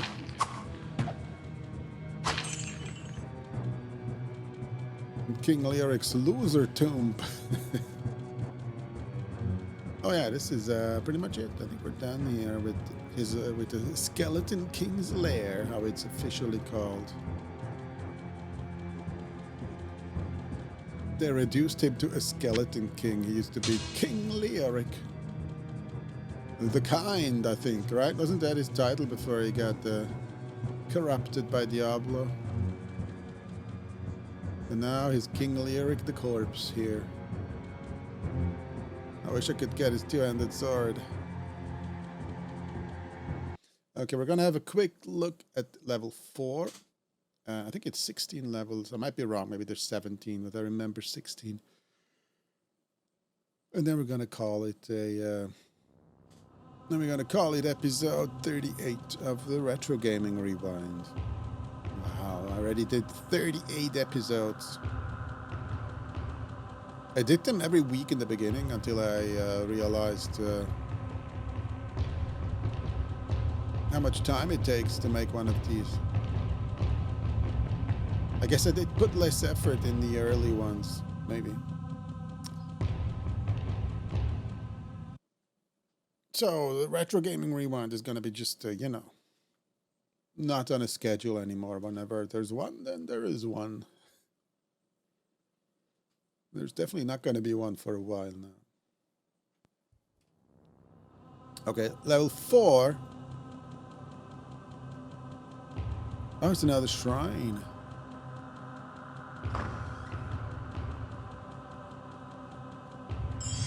While the spirit is vigilant, the body thrives. Oh, this gave me like a thing,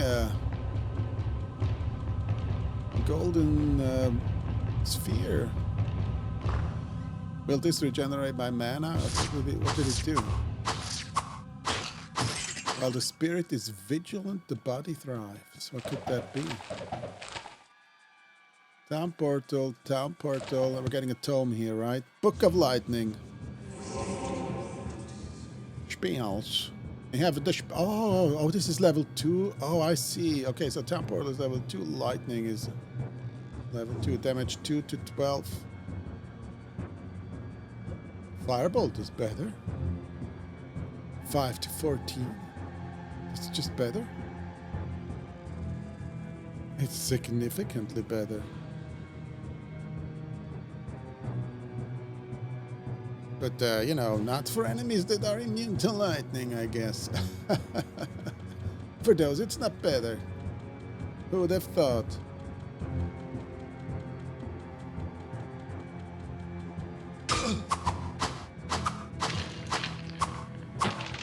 I didn't die. Yes, I didn't die. I played Diablo 1 for over 2 hours and didn't die once. Oh, now we can open the sarcophagi again. Are these new enemies?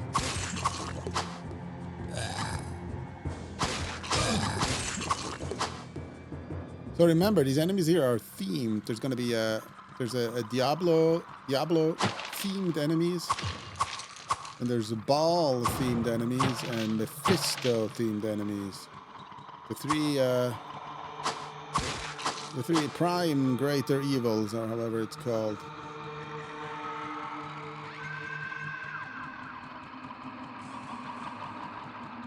The Lord of Fear, the Lord of Destruction, and the Lord of Hatred.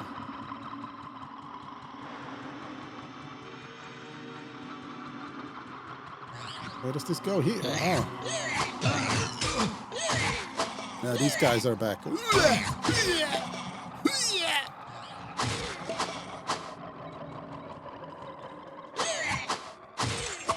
The upgraded fallen ones, called the Dark Ones. Grab the mace, just a normal mace. Maybe I should have played more of the game like this.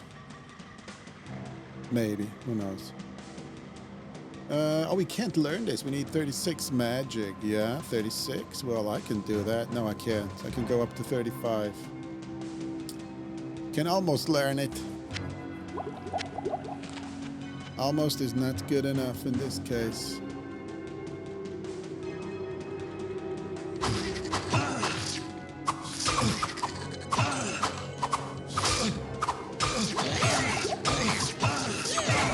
No!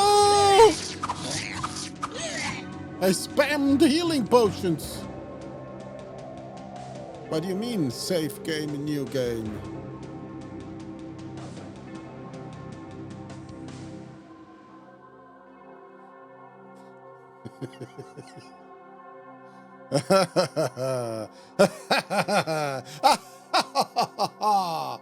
It didn't save? Is this hardcore per default?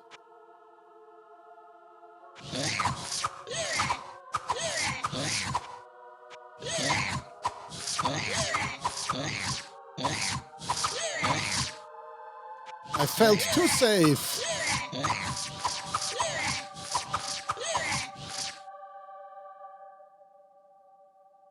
I'm scared to click new game. I can't save if I'm dead. If I click new game, I'm gonna quit Diablo.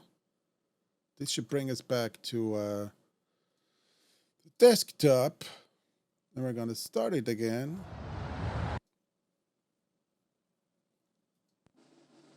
And single player.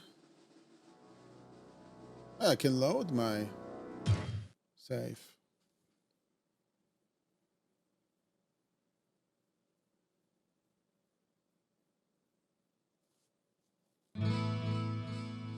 I'm alive. With nothing! Haha! Level 1! Oh, I should have saved the game. I forgot you have to manually save them. Really? Save the game. I should have just clicked here, you know? I should have clicked. Yeah.